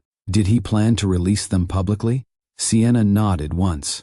The air between them changed after that. This was no longer an affair, no longer betrayal alone. Jerry had prepared to dismantle Claire socially, before replacing her publicly. A movement behind the glass doors interrupted them. Jerry, approaching. Sienna's body tensed automatically. Fear response. Claire noticed it instantly. Jerry stepped outside, smiling warmly. There you two are. His voice sounded smooth, relaxed, charming. A version of himself, selected specifically for this room. We solving world peace? He joked. Sienna forced a laugh. Claire watched both of them carefully. One performing, one surviving the performance. Jerry wrapped an arm casually around Sienna's waist, while looking toward Claire.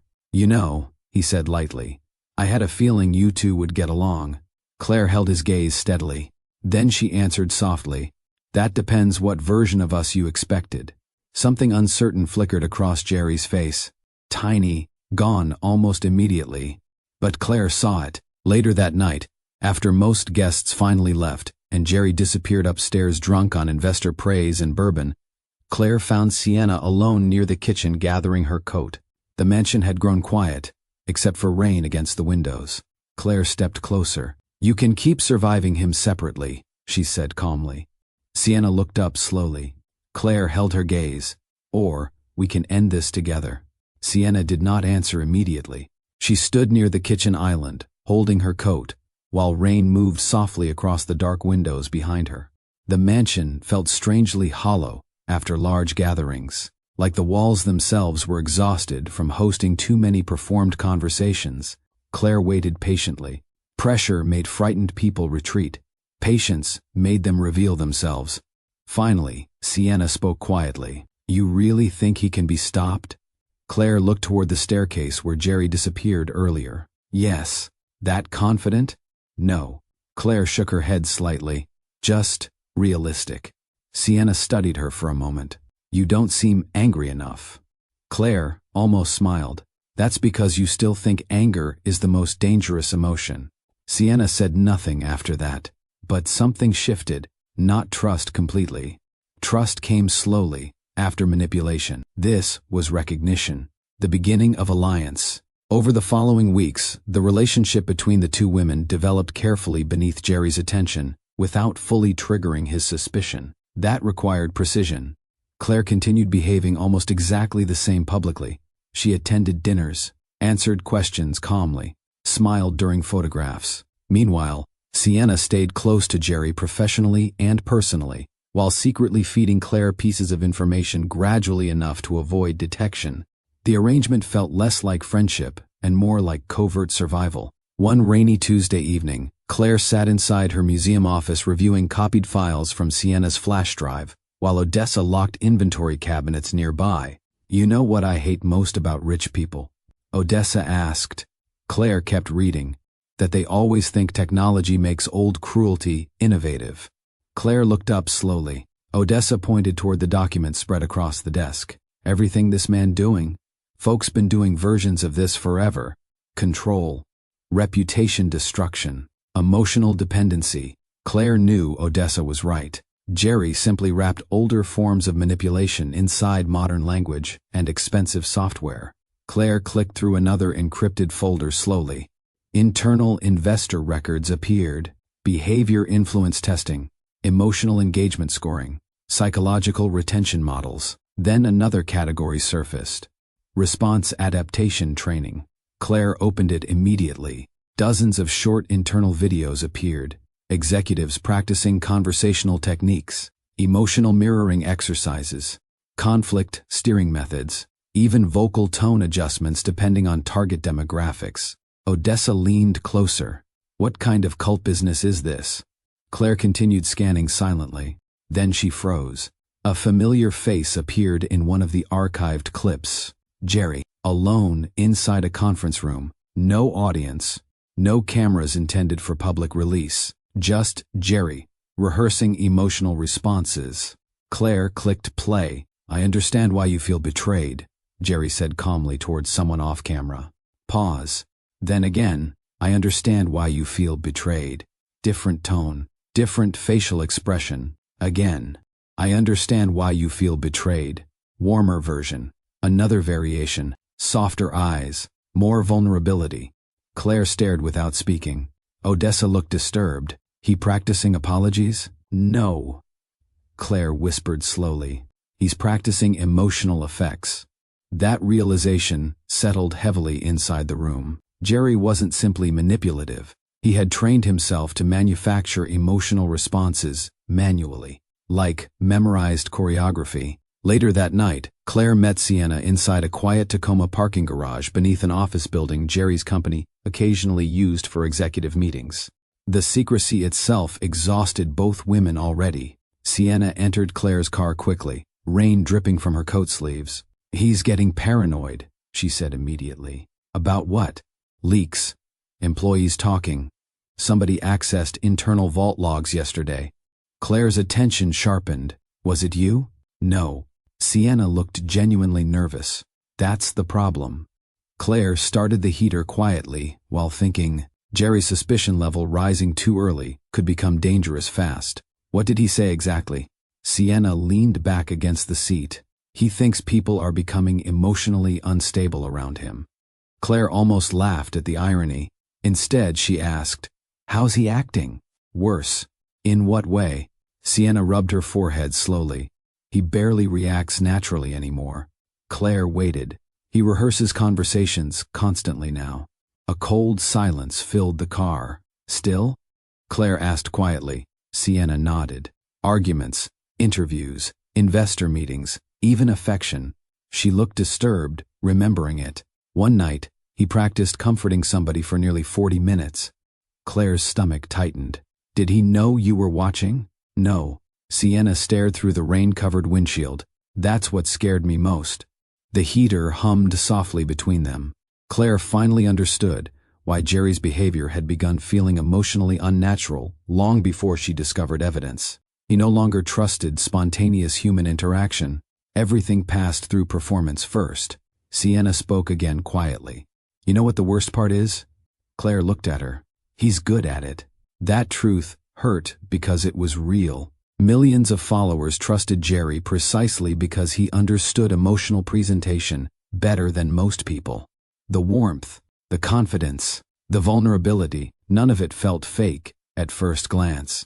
Only prolonged intimacy exposed the machinery underneath.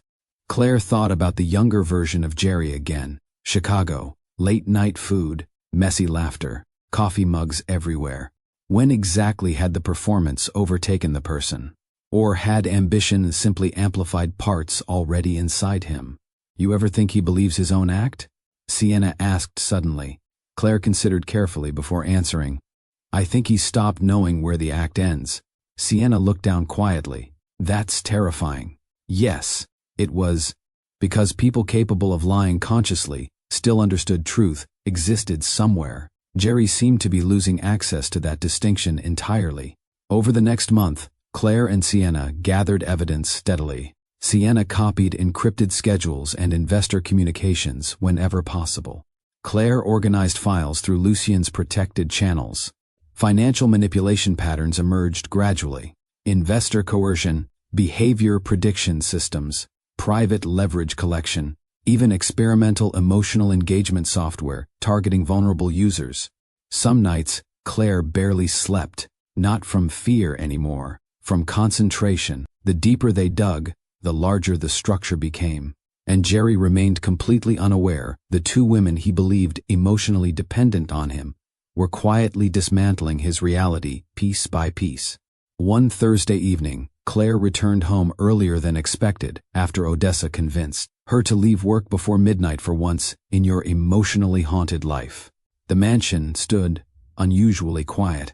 No staff movement, no music, no investor guests. Claire walked upstairs softly and paused near Jerry's office after hearing his voice through the slightly open door. At first she thought he was on a call, then she realized he was alone. I know this is difficult for you. Pause, different tone. I know this is difficult for you. Another variation, more empathy. Again. I know this is difficult for you. Claire stood frozen outside the office. Jerry continued rehearsing, changing posture, changing facial expression, changing eye contact angles toward his reflection in the dark computer monitor, practicing humanity. Claire suddenly felt grief hit harder than anger, because the man inside that office no longer resembled somebody living naturally. He resembled somebody assembling personalities manually from observation and repetition. Jerry finally noticed movement near the doorway and looked up sharply. For one split second, genuine panic crossed his face, unrehearsed, raw, then it vanished. Claire, she stayed calm. You talking to yourself? Jerry recovered instantly. Presentation prep. Claire stepped into the office slowly. For what? A smile spread carefully across his face now. The biggest launch of my career. He turned his laptop toward her proudly. A sleek presentation logo filled the screen. Authentic human trademark. Claire read the words silently. Below the title sat one sentence. The future of real-time truth detection. Jerry looked almost excited now. We're about to change everything, he said. Claire stared at the screen while a strange coldness settled inside her chest. Because she suddenly realized the most dangerous part of Jerry's ambition. He genuinely believed he could build technology capable of identifying dishonesty in other people, while losing his own identity completely. The first time Sienna saw Jerry's biometric vault, she thought it was another performance. Everything around Jerry eventually felt theatrical. The hidden wall panel behind a framed abstract painting inside his private downtown executive suite, the fingerprint scanner glowing softly blue beneath low lighting, the quiet mechanical sound as the compartment unlocked. Even secrecy looked curated around him. You know what powerful people misunderstand? Jerry asked casually one evening while pouring bourbon into crystal glasses. Sienna remained seated near the window, pretending calm. What? They think information is power. He smiled faintly. It's not. Interpretation is power. He opened the vault briefly before removing several encrypted drives. Sienna only glimpsed organized black cases inside before he closed it again. But that moment stayed with her, because Jerry looked happier opening that vault than he ever looked, holding another human being. 3 nights later, Sienna returned alone.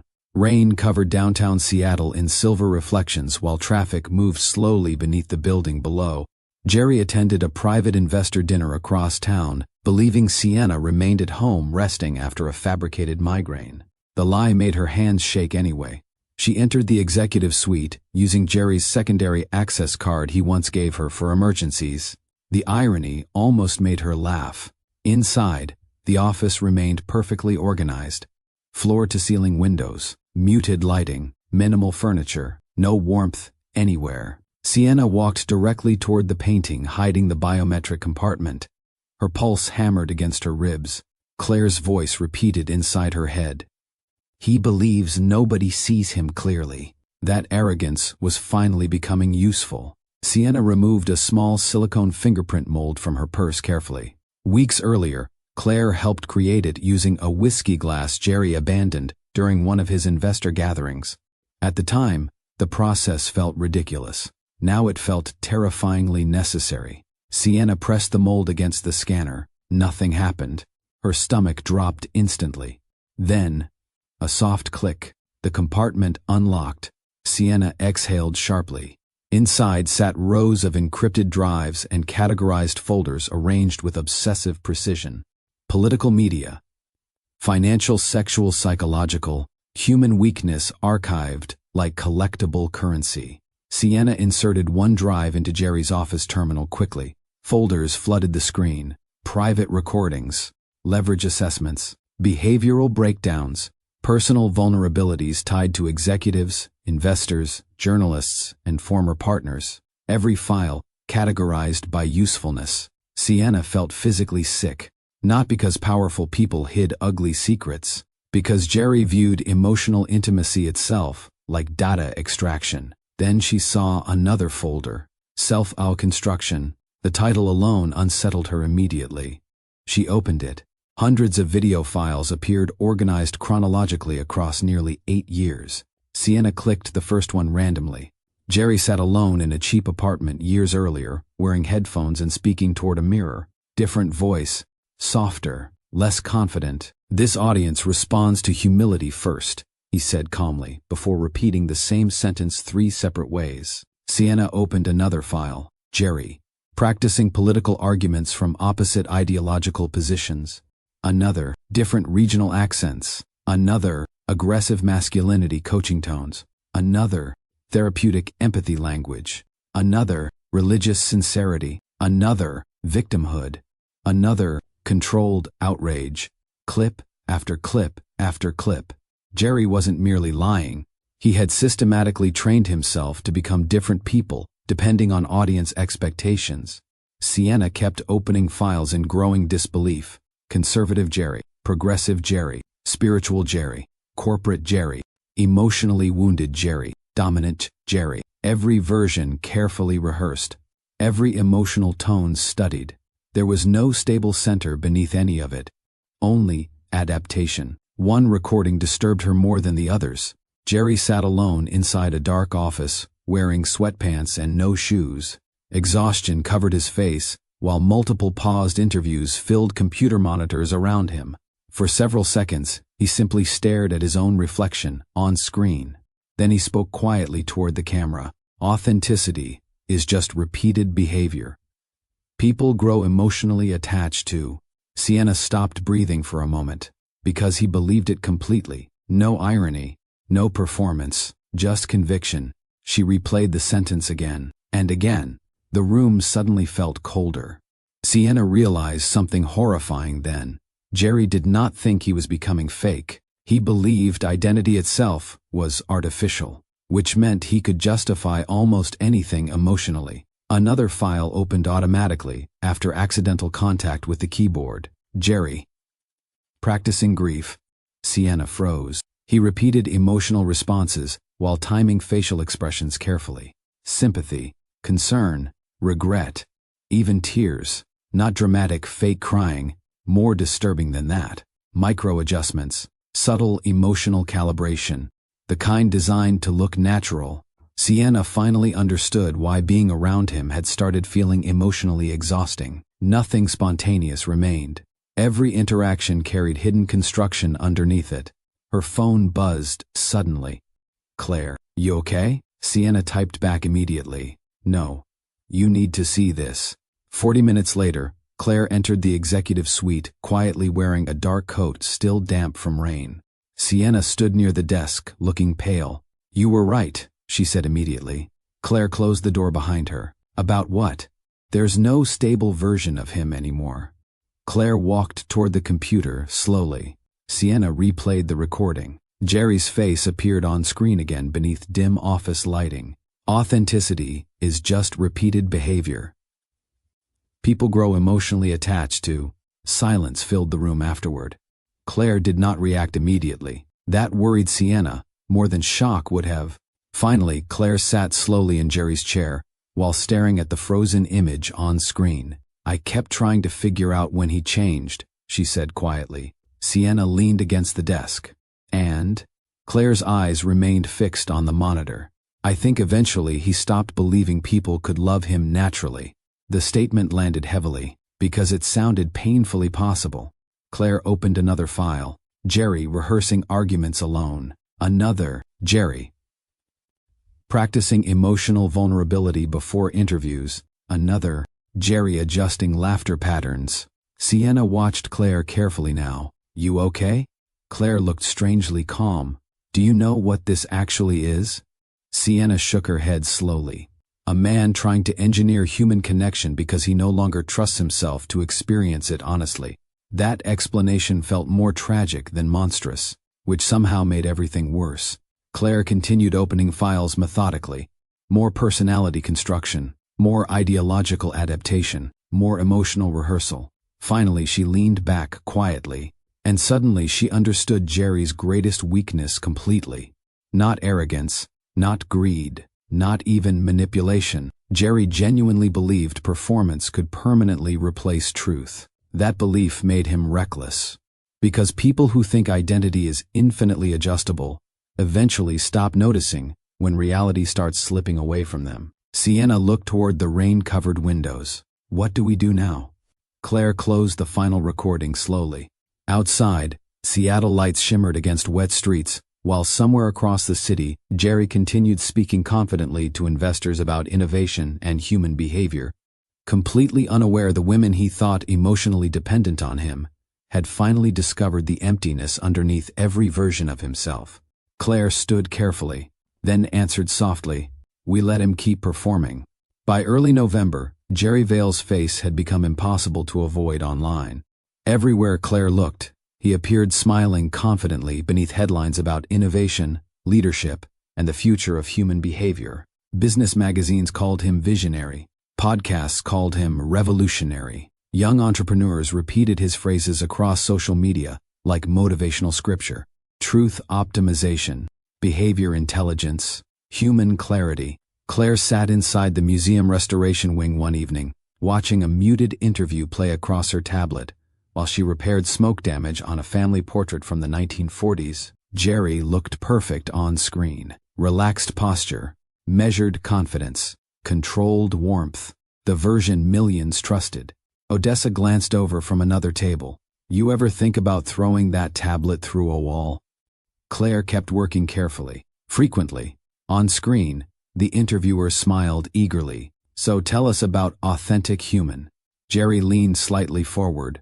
For centuries, human civilization relied on instinct to determine honesty. He explained smoothly. We're finally entering an era where technology can support truth objectively. Claire stopped moving for half a second. Objectively, the irony almost made her sick. Odessa snorted quietly. That man talk about truth like he invented it. The launch event for Authentic Human had grown far beyond an ordinary product release now. Media companies covered it daily. Investors flooded social platforms with anticipation. Exclusive invitations became status symbols inside wealthy Seattle circles. Jerry loved every second of it. Claire noticed the change immediately inside the house. He slept less, talked faster, moved with restless excitement. Victory energized him, and dangerous people often became careless near victory. One evening during dinner, Jerry barely touched his food while checking market projections on his tablet. We're trending globally already, he said proudly. Claire cut into salmon quietly. Jerry looked up. You don't seem impressed. Claire took a sip of wine. You've been talking about this launch for months. Because it matters. To who? Jerry leaned back slightly. To everyone eventually. Claire watched him carefully. He truly believed it. That was the frightening part. Not greed, conviction. You know what people want most? Jerry continued. Control? No. He smiled faintly. Certainty. Claire looked down at her plate silently, because certainty had become Jerry's addiction. The need to predict people, categorize them, manage emotional outcomes before they happen naturally. Across the following weeks, online rumors about Claire intensified quietly. Nothing aggressive enough to appear coordinated. Just concern, subtle concern. Photos of Jerry attending events alone began circulating more frequently. Anonymous posts suggested Claire was emotionally overwhelmed. Comments questioned her absence from public appearances. One article even referenced unnamed sources describing private marital strain tied to emotional instability. Odessa nearly exploded after reading it. This is how they do it, she said angrily inside the museum office. Slow enough. Everybody thinks the lies arrived naturally. Claire stayed calm outwardly. But the article still hurt, not because strangers believed it, because Jerry prepared this long before the affair became public. Lucien continued building protected legal channels quietly in the background, while Claire and Sienna organized evidence carefully through encrypted transfers. The deeper they moved toward the launch date, the more anxious Sienna became. Claire noticed it immediately during one of their late-night meetings inside Claire's parked car, overlooking the water near Alki Beach. He barely trusts anyone now, Sienna admitted. What changed? He thinks success makes people disloyal. Claire almost answered, no. Fear makes people disloyal. But she stayed silent. Sienna rubbed tired eyes. He reviews every presentation detail personally, every camera angle, every speech edit. He always liked control. This feels different. Claire looked toward her. How? Sienna hesitated. He keeps saying history changes after this launch. That sentence stayed with Claire all night, because deep down, Jerry no longer viewed authentic human as a product.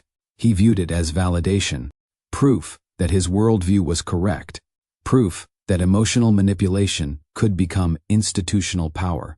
Meanwhile, behind the scenes, Sienna quietly prepared the system breach, not recklessly, carefully. Weeks earlier, Byron Keats helped Lucien establish mirrored data redundancies tied to Jerry's own internal presentation servers. Nothing flashy, nothing cinematic, simply leveraging the arrogance already built into Jerry's infrastructure. He trusted systems he controlled. That trust would destroy him. 3 nights before the launch, Claire found Jerry standing alone inside his office staring at old photographs from their Chicago years. For one brief moment, he looked tired enough to resemble himself again. Claire stopped in the doorway. You okay? Jerry glanced back quickly. Yeah. His voice sounded softer than usual, realer. Claire looked toward the photographs. South Wabash Restaurant, museum events, old apartment pictures, versions of them untouched by all this. You remember that place with the terrible jerk chicken? Jerry asked, unexpectedly. Claire felt grief tighten quietly inside her chest. You almost cried eating it. Jerry laughed softly. A real laugh. Small, gone quickly, then his expression shifted again. The public version returning. You know, he said carefully, everything changes after Friday. Claire studied him silently, not because she feared him anymore, because she realized the younger version of Jerry truly was disappearing completely now. Ambition had not simply corrupted him, it had consumed him. The morning of the launch arrived cold and gray over Seattle. Media vans crowded outside the convention center before sunrise. Influencers filmed entrance videos beneath giant digital displays carrying the slogan, "Truth has a new language." Inside the mansion, Jerry adjusted his tie, while cameras from a business documentary crew briefly captured preparation footage downstairs. Claire watched quietly from the kitchen doorway. He looked confident, untouchable, exactly the way men looked before history corrected them. Sienna entered moments later carrying presentation tablets and system credentials. Their eyes met briefly. No words exchanged. None needed. The plan was already moving. Jerry grabbed his coat confidently. "You ready for tonight?" he asked Claire. She held his gaze carefully. "No," she answered honestly. Jerry smiled faintly, mistaking the meaning completely.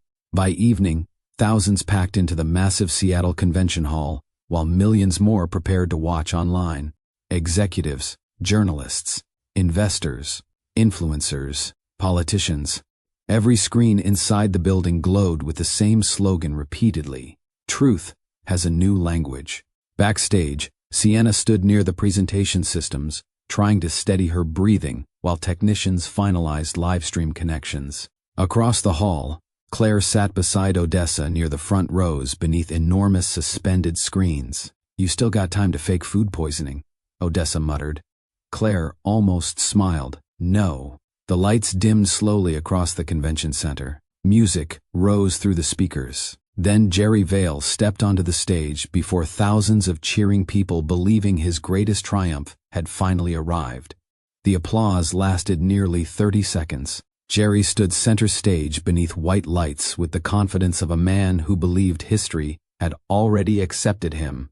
Giant screens towered behind him displaying the authentic, human logo, while cameras swept across the packed convention hall, capturing smiling investors and eager faces. Claire watched quietly from the audience beside Odessa. Sienna remained backstage near the presentation controls, one hand gripping the edge of the equipment table hard enough to whiten her knuckles. Jerry smiled toward the crowd. "Thank you." The audience erupted again. Online livestream comments moved so quickly across secondary monitors that individual messages blurred together. "Visionary. Future of leadership. This changes everything." Jerry waited patiently for the noise to settle before continuing. "For years," he began smoothly, "we've accepted deception as an unavoidable part of human interaction." His voice filled the convention hall perfectly. Controlled, measured, trusted. Business deception, political deception, emotional deception. He paced slowly across the stage. "We rely on instinct to determine honesty, even though instinct fails constantly." Claire noticed people leaning forward already. That was Jerry's real talent, not intelligence. Emotional rhythm. He understood exactly how to make people feel included inside his certainty. Behind the stage curtains, Sienna looked toward the mirrored backup drive Byron helped configure weeks earlier. Still active, still waiting. Jerry continued confidently. What if technology could finally support human truth objectively? Another wave of applause. Claire looked around the convention center slowly. Executives nodded thoughtfully. Journalists typed eagerly. Young entrepreneurs filmed clips for social media. And for one painful moment, Claire remembered why she fell in love with him years earlier. Jerry used to believe ideas could improve people genuinely. Before power became identity. Before influence replaced intimacy. On stage, Jerry transitioned into the product demonstration phase. "This isn't about replacing humanity," he said smoothly. "It's about understanding it more clearly." Sienna closed her eyes briefly backstage, because she knew exactly how many lies existed inside that sentence. Jerry gestured toward the massive screens behind him. "Tonight, you're going to witness the future of behavioral analysis." A volunteer from the audience joined him on stage while technicians activated facial mapping software across giant digital displays. Crowds watched eagerly as real-time emotional indicators appeared beside the volunteer's image. Heart rate, stress response, behavioral probability tracking. The audience loved it immediately. Phones lifted everywhere, recording clips. Jerry smiled confidently. This technology identifies emotional inconsistencies through micro-expression mapping and adaptive behavioral analysis. Claire felt cold move slowly through her chest. Not fear, recognition. Jerry had built a machine version of himself, a system obsessed with prediction, performance, and emotional interpretation. The volunteer laughed nervously, while Jerry guided the demonstration smoothly. Then came the moment, the transition.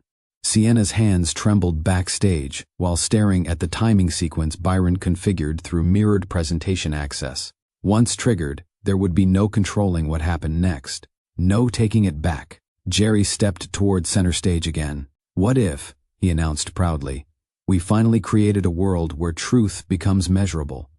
Sienna pressed the sequence key. At first, Nothing changed.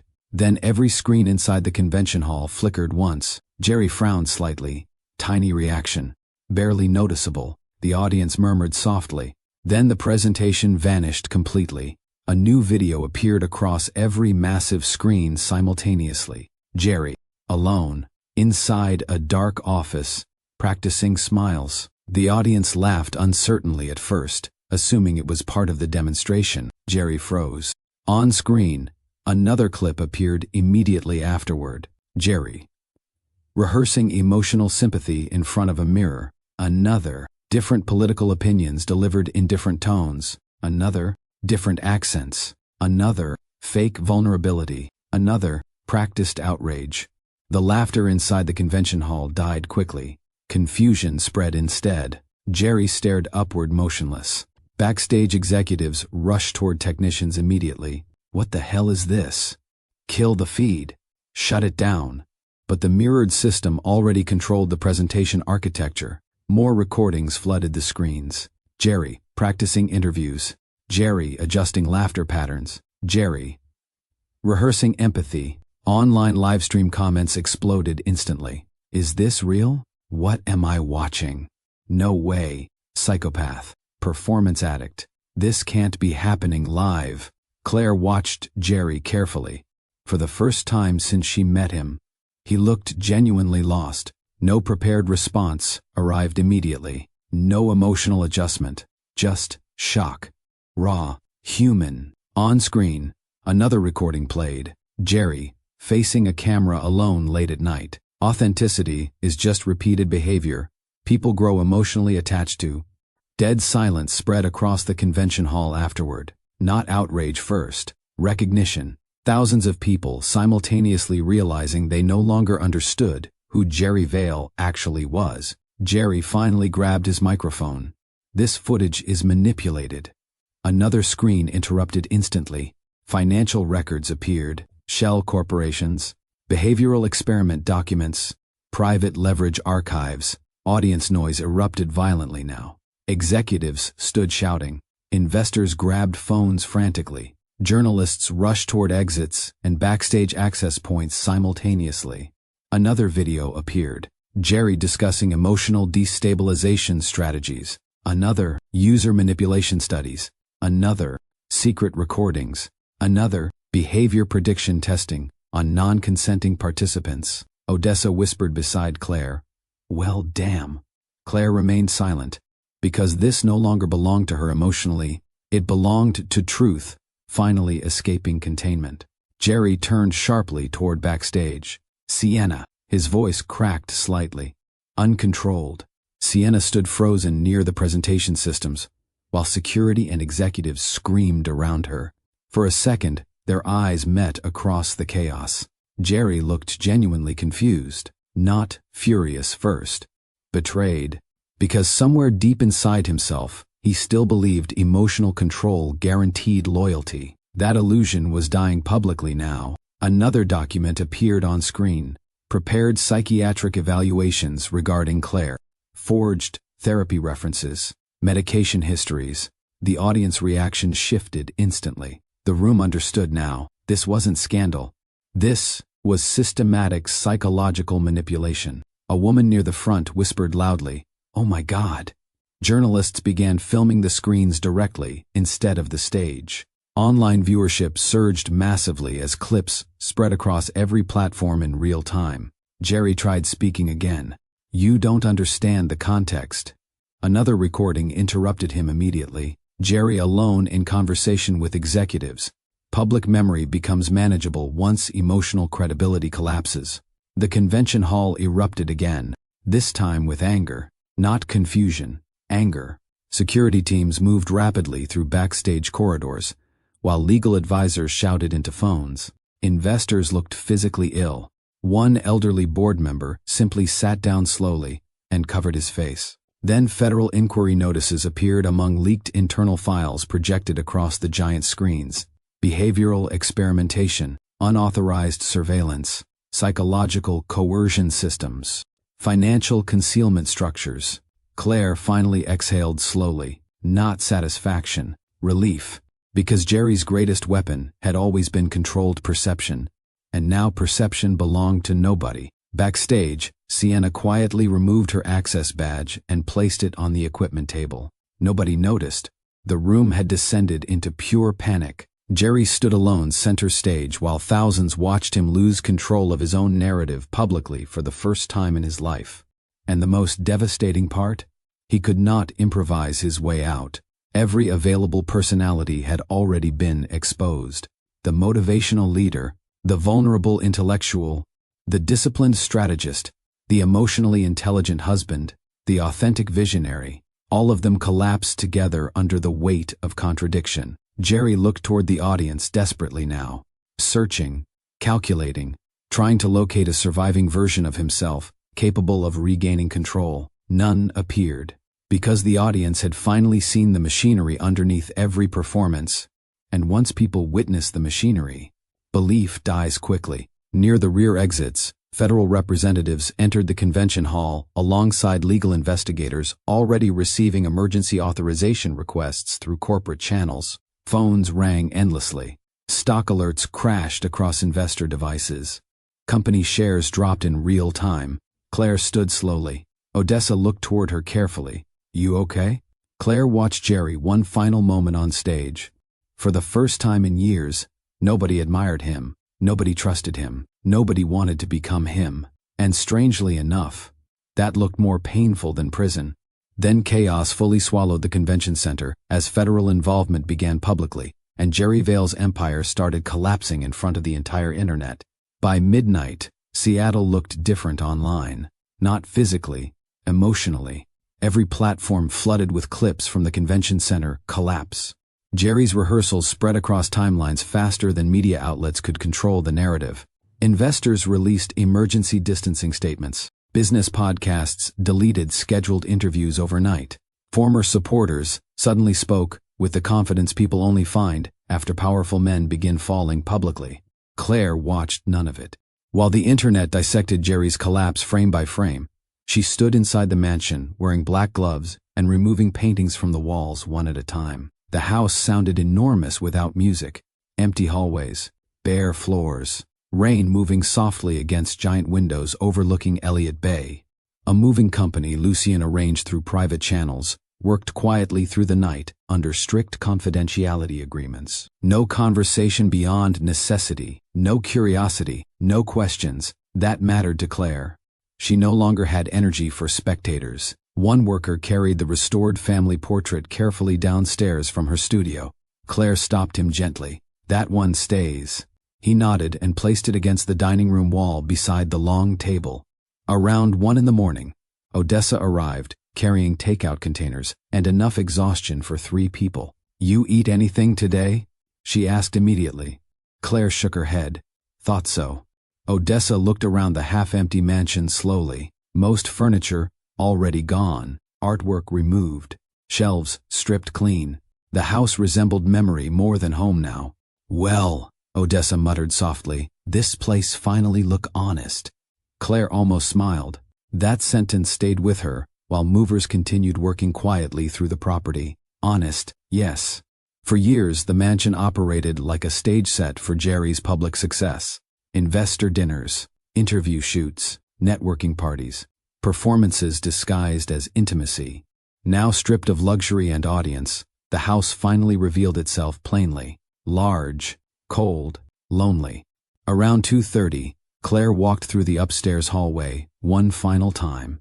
Their bedrooms stood nearly empty, except for soft gray light filtering through rain-covered windows.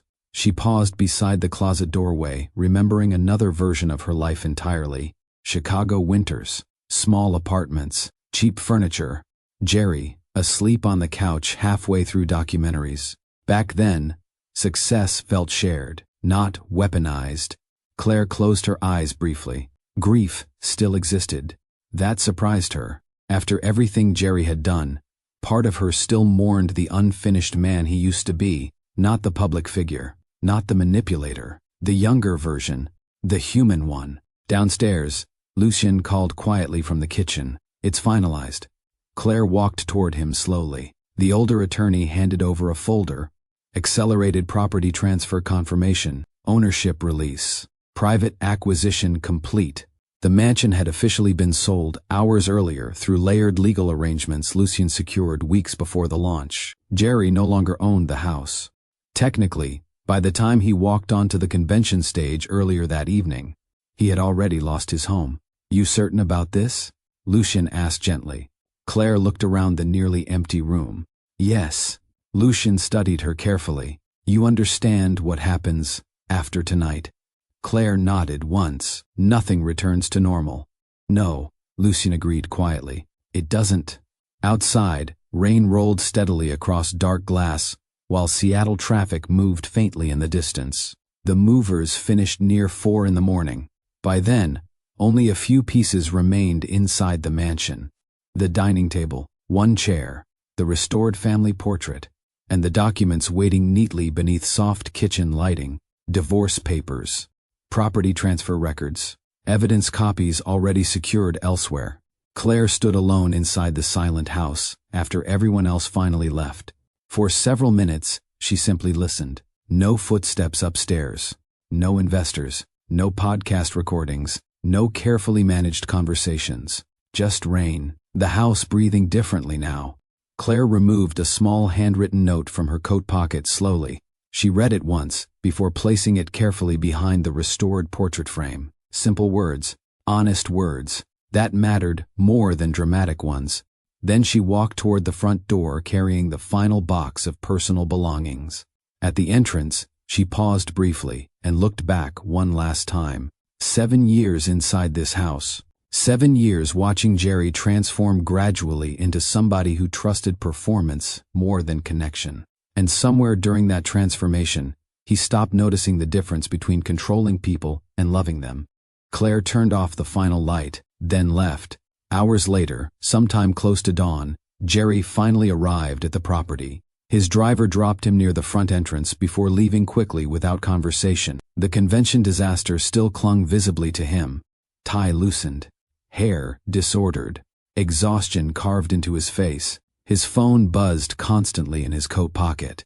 Investors, lawyers, media requests, unknown numbers. Jerry ignored all of them.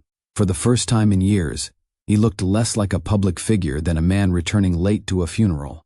Rain soaked through his coat while he climbed the stone walkway toward the entrance. Then he pressed his thumb against the security panel. Access denied. Jerry frowned immediately. Pressed again. Access denied. A sharp pulse of confusion crossed his face. He entered the emergency code manually. The lock clicked. Inside, silence greeted him instantly. Not peaceful silence. Absence. Jerry stepped into the foyer slowly.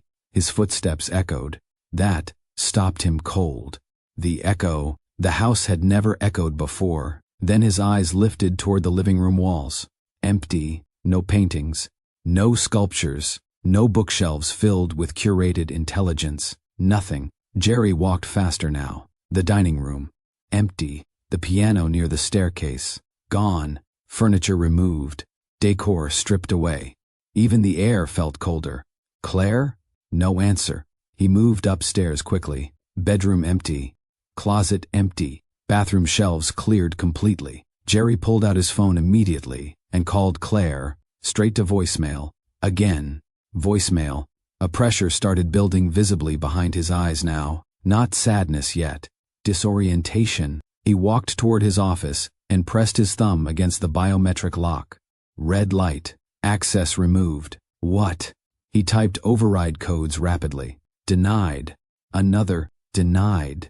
Rain struck the windows harder outside, while the empty house amplified every movement around him. Jerry turned sharply and headed downstairs again. That was when he noticed the dining table. One chair, one framed painting, and neatly stacked legal documents waiting beneath soft morning light. Jerry approached slowly. His breathing had changed now. Shallow, uneven. He picked up the top document. Property transfer confirmation. Ownership release. Completed sale agreement.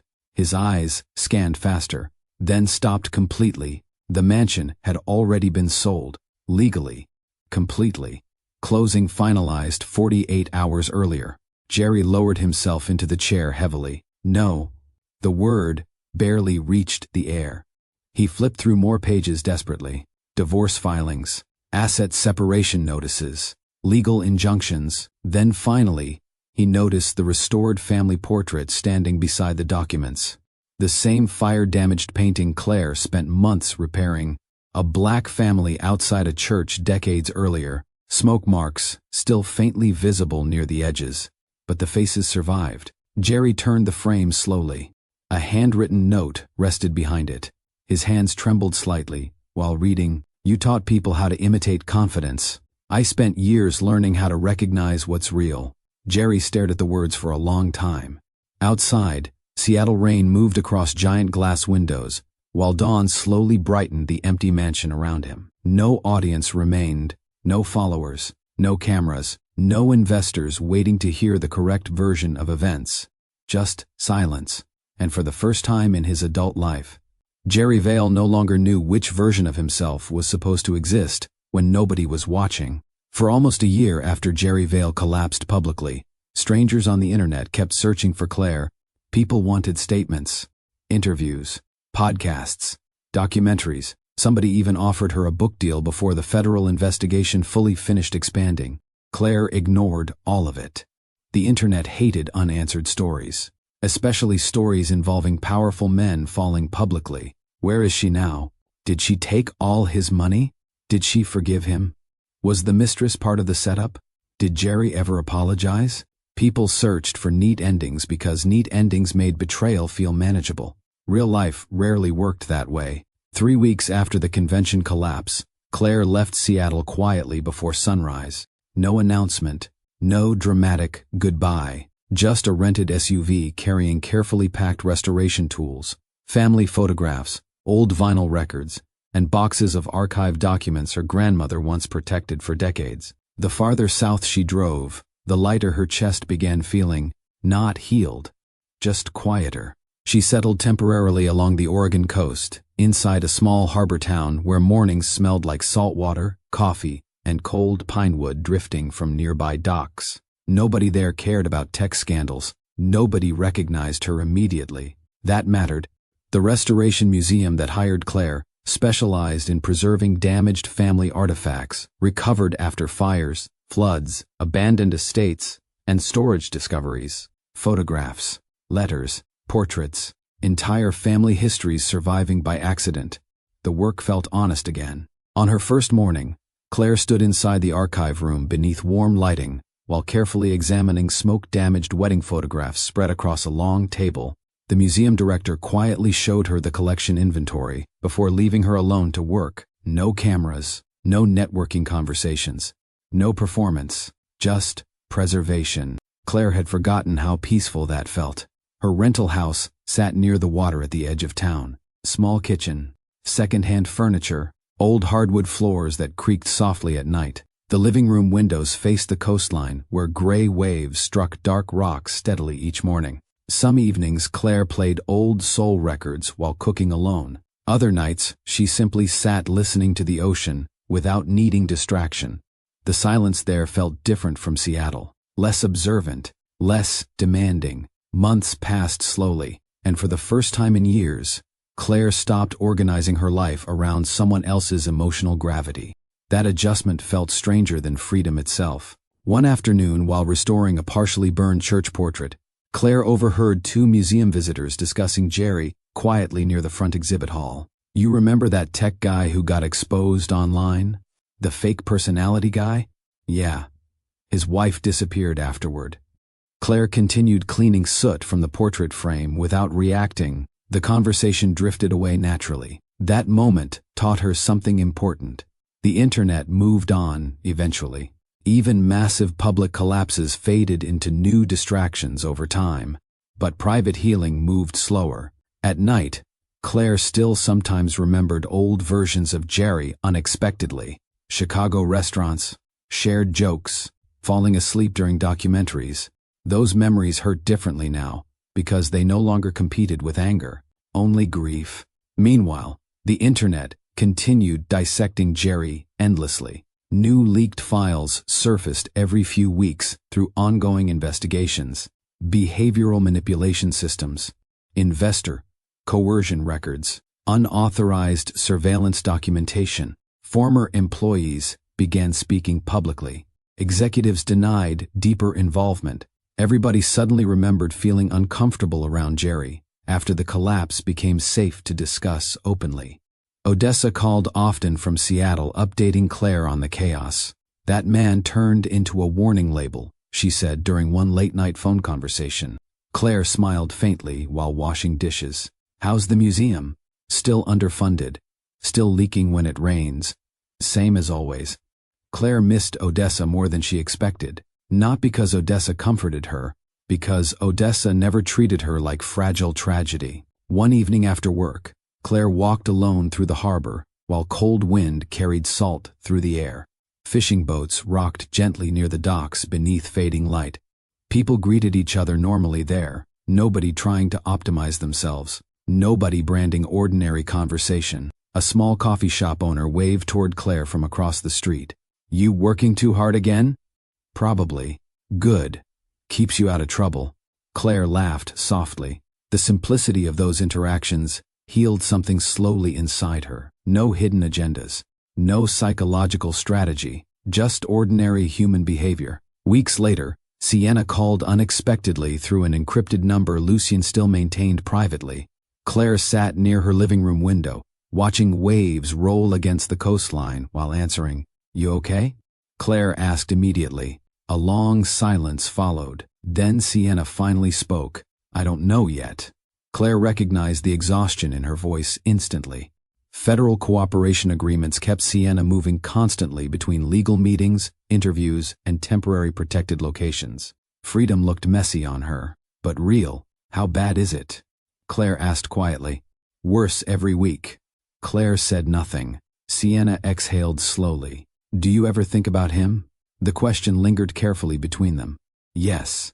Another silence. Then Sienna asked the thing neither of them fully understood.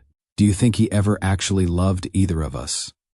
Claire looked out toward the dark water for a very long time before answering. Claire did not answer Sienna immediately. Outside her window, waves rolled steadily against the Oregon coastline while evening fog moved slowly across the harbor. The small house smelled faintly of coffee and restoration varnish from the museum work she brought home earlier that afternoon. Finally, Claire spoke softly. I think he loved feeling believable. Silence followed, not uncomfortable silence, grieving silence. Sienna exhaled quietly through the phone. That's the saddest thing I've ever heard. Claire closed her eyes briefly. Yes, because somewhere underneath the manipulation, surveillance, affairs, and manufactured identities lived a much smaller tragedy people online never fully understood. Jerry did not destroy himself chasing pleasure. He destroyed himself chasing admiration. And admiration was never stable enough to build identity on. Over the following months, Claire thought about that often while restoring damaged family photographs inside the museum archive rooms. One image especially stayed with her. A smoke-damaged portrait of a young couple standing outside a church sometime during the late 1950s. Most of the edges had blackened permanently, but the husband's hand still rested gently against the woman's shoulder.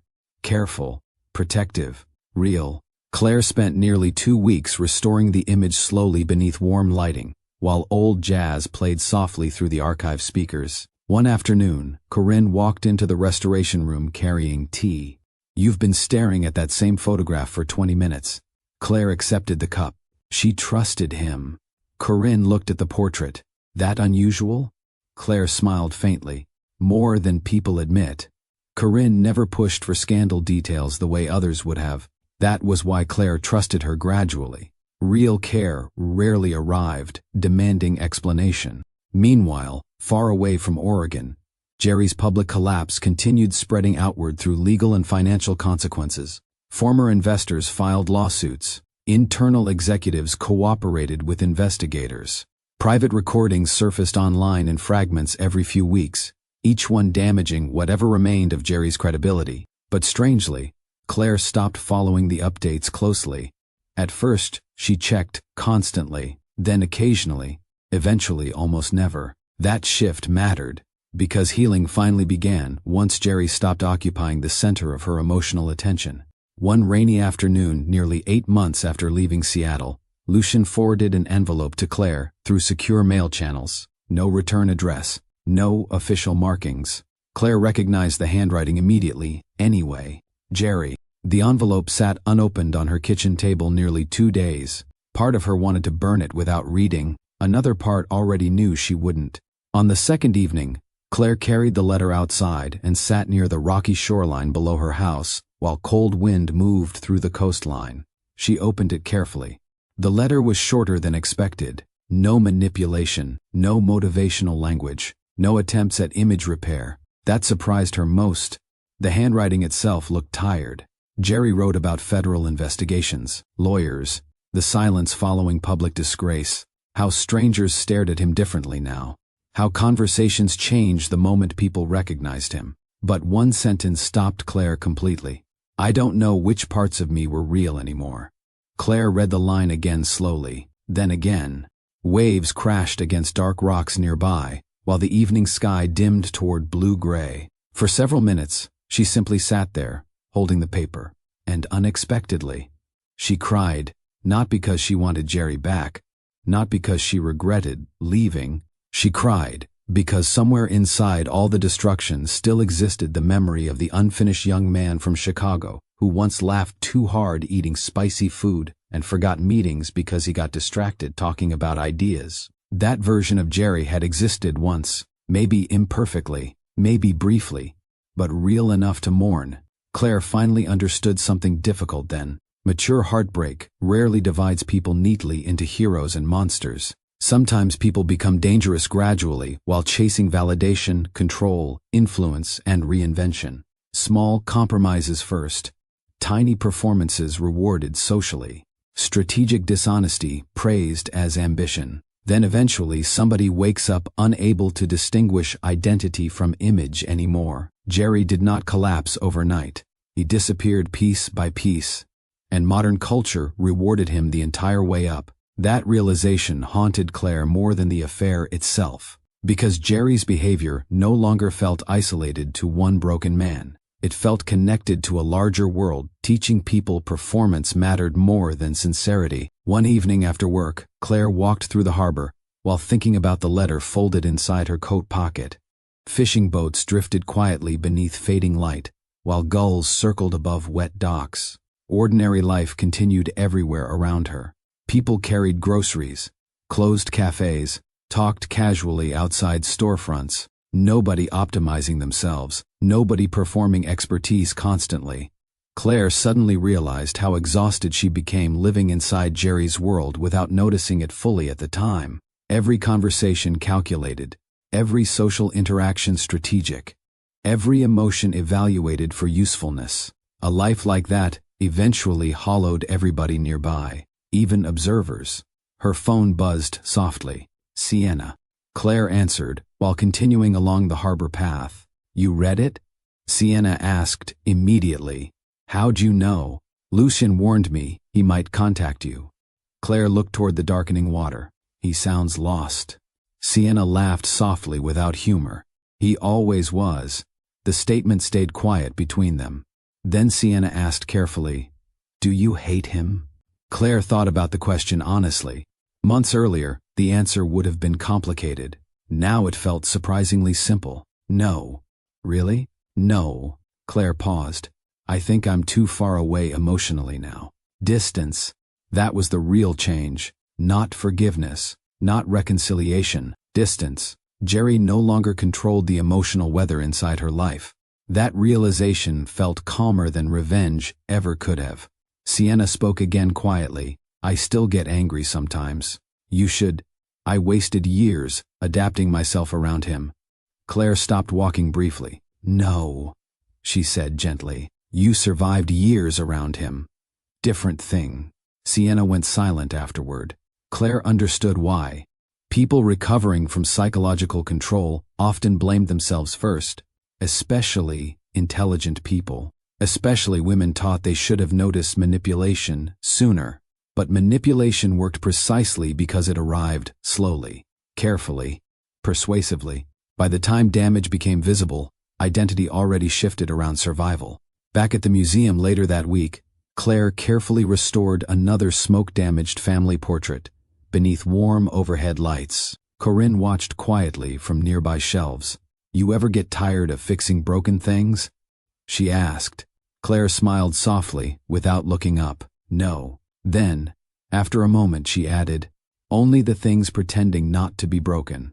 The answer surprised even her slightly, because for the first time since leaving Seattle, Claire realized something important. Jerry's collapse no longer felt like the center of the story anymore. Her survival did. Nearly a year after Jerry Vale's collapse, the Seattle mansion finally sounded alive again. Claire learned that through Odessa. "They got grandchildren running through that place now," Odessa said during one of their late-night calls. "Loud music, too. Real music. Not billionaire meditation playlists." Claire laughed softly while sitting inside the museum archive room after closing hours.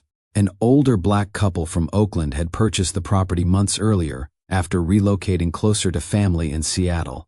According to Odessa, the house changed immediately. Cookouts in the backyard, gospel music drifting through open windows, family photographs covering the walls, children racing through hallways once used for investor networking dinners. The image comforted Claire more than she expected, because the mansion no longer belonged to performance. It belonged to people again. Meanwhile, Jerry became something modern culture rarely forgave completely, socially unbelievable. That part hurt him worse than financial collapse. Public apologies failed, because nobody trusted his emotions anymore. Interviews felt rehearsed before they even aired. Every attempt at vulnerability sounded studied. Every attempt at accountability sounded strategically softened. Once people saw the machinery behind Jerry's personality, they could never fully stop seeing it. Former followers turned his motivational clips into jokes online. Conference invitations disappeared. Publishers backed away quietly. Even people defending him sounded uncertain while doing it. Claire heard occasional updates through Lucian or Odessa, but the information no longer hooked emotionally into her life. That surprised her most. Healing did not arrive dramatically. No magical morning. No cinematic breakthrough. Just gradual distance replacing emotional urgency. One afternoon, Odessa called laughing so hard she could barely finish speaking. "You remember that giant dining room where everybody used to act emotionally dehydrated?" Claire smiled immediately. "Yes, baby. Somebody got barbecue sauce on Jerry's old imported chairs." Claire laughed harder than she had in weeks. And oddly enough, that felt like justice, not humiliation. Restoration, the house finally functioning like a home instead of a stage set. Back in Oregon, Claire's life became smaller in the healthiest possible way. Morning coffee beside the coastline, museum restoration work, quiet dinners, phone calls with Odessa, occasional conversations with Sienna, who slowly sounded more like herself each month. No performance required anywhere. That mattered deeply after years spent living beside somebody constantly constructing identity in real time. One cold November evening, Claire remained late inside the museum archive wing, restoring a collection of smoke-damaged family photographs recovered from an abandoned church basement. Most people would have considered the photographs ruined completely. Water damage, burn marks, faces partially faded, edges blackened permanently. But Claire worked patiently beneath warm restoration lamps, while soft jazz played quietly nearby. Careful brushstrokes, steady breathing, precise hands. Corinne entered carrying fresh coffee and paused beside the restoration table. "You know," she said quietly, "most people would throw these away." Claire continued cleaning one photograph carefully. "Most people panic around damaged things." Corinne leaned against a nearby shelf. "You don't?" Claire looked down at the image beneath her hands. A family standing together outside a church decades earlier. Partially burned, but still visible, still present. "No," she answered softly.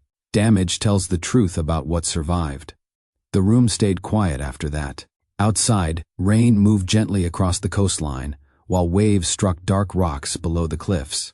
Claire studied the photograph carefully beneath the warm light. And suddenly she understood the full lesson hidden underneath everything Jerry built and destroyed. Authenticity was not perfection.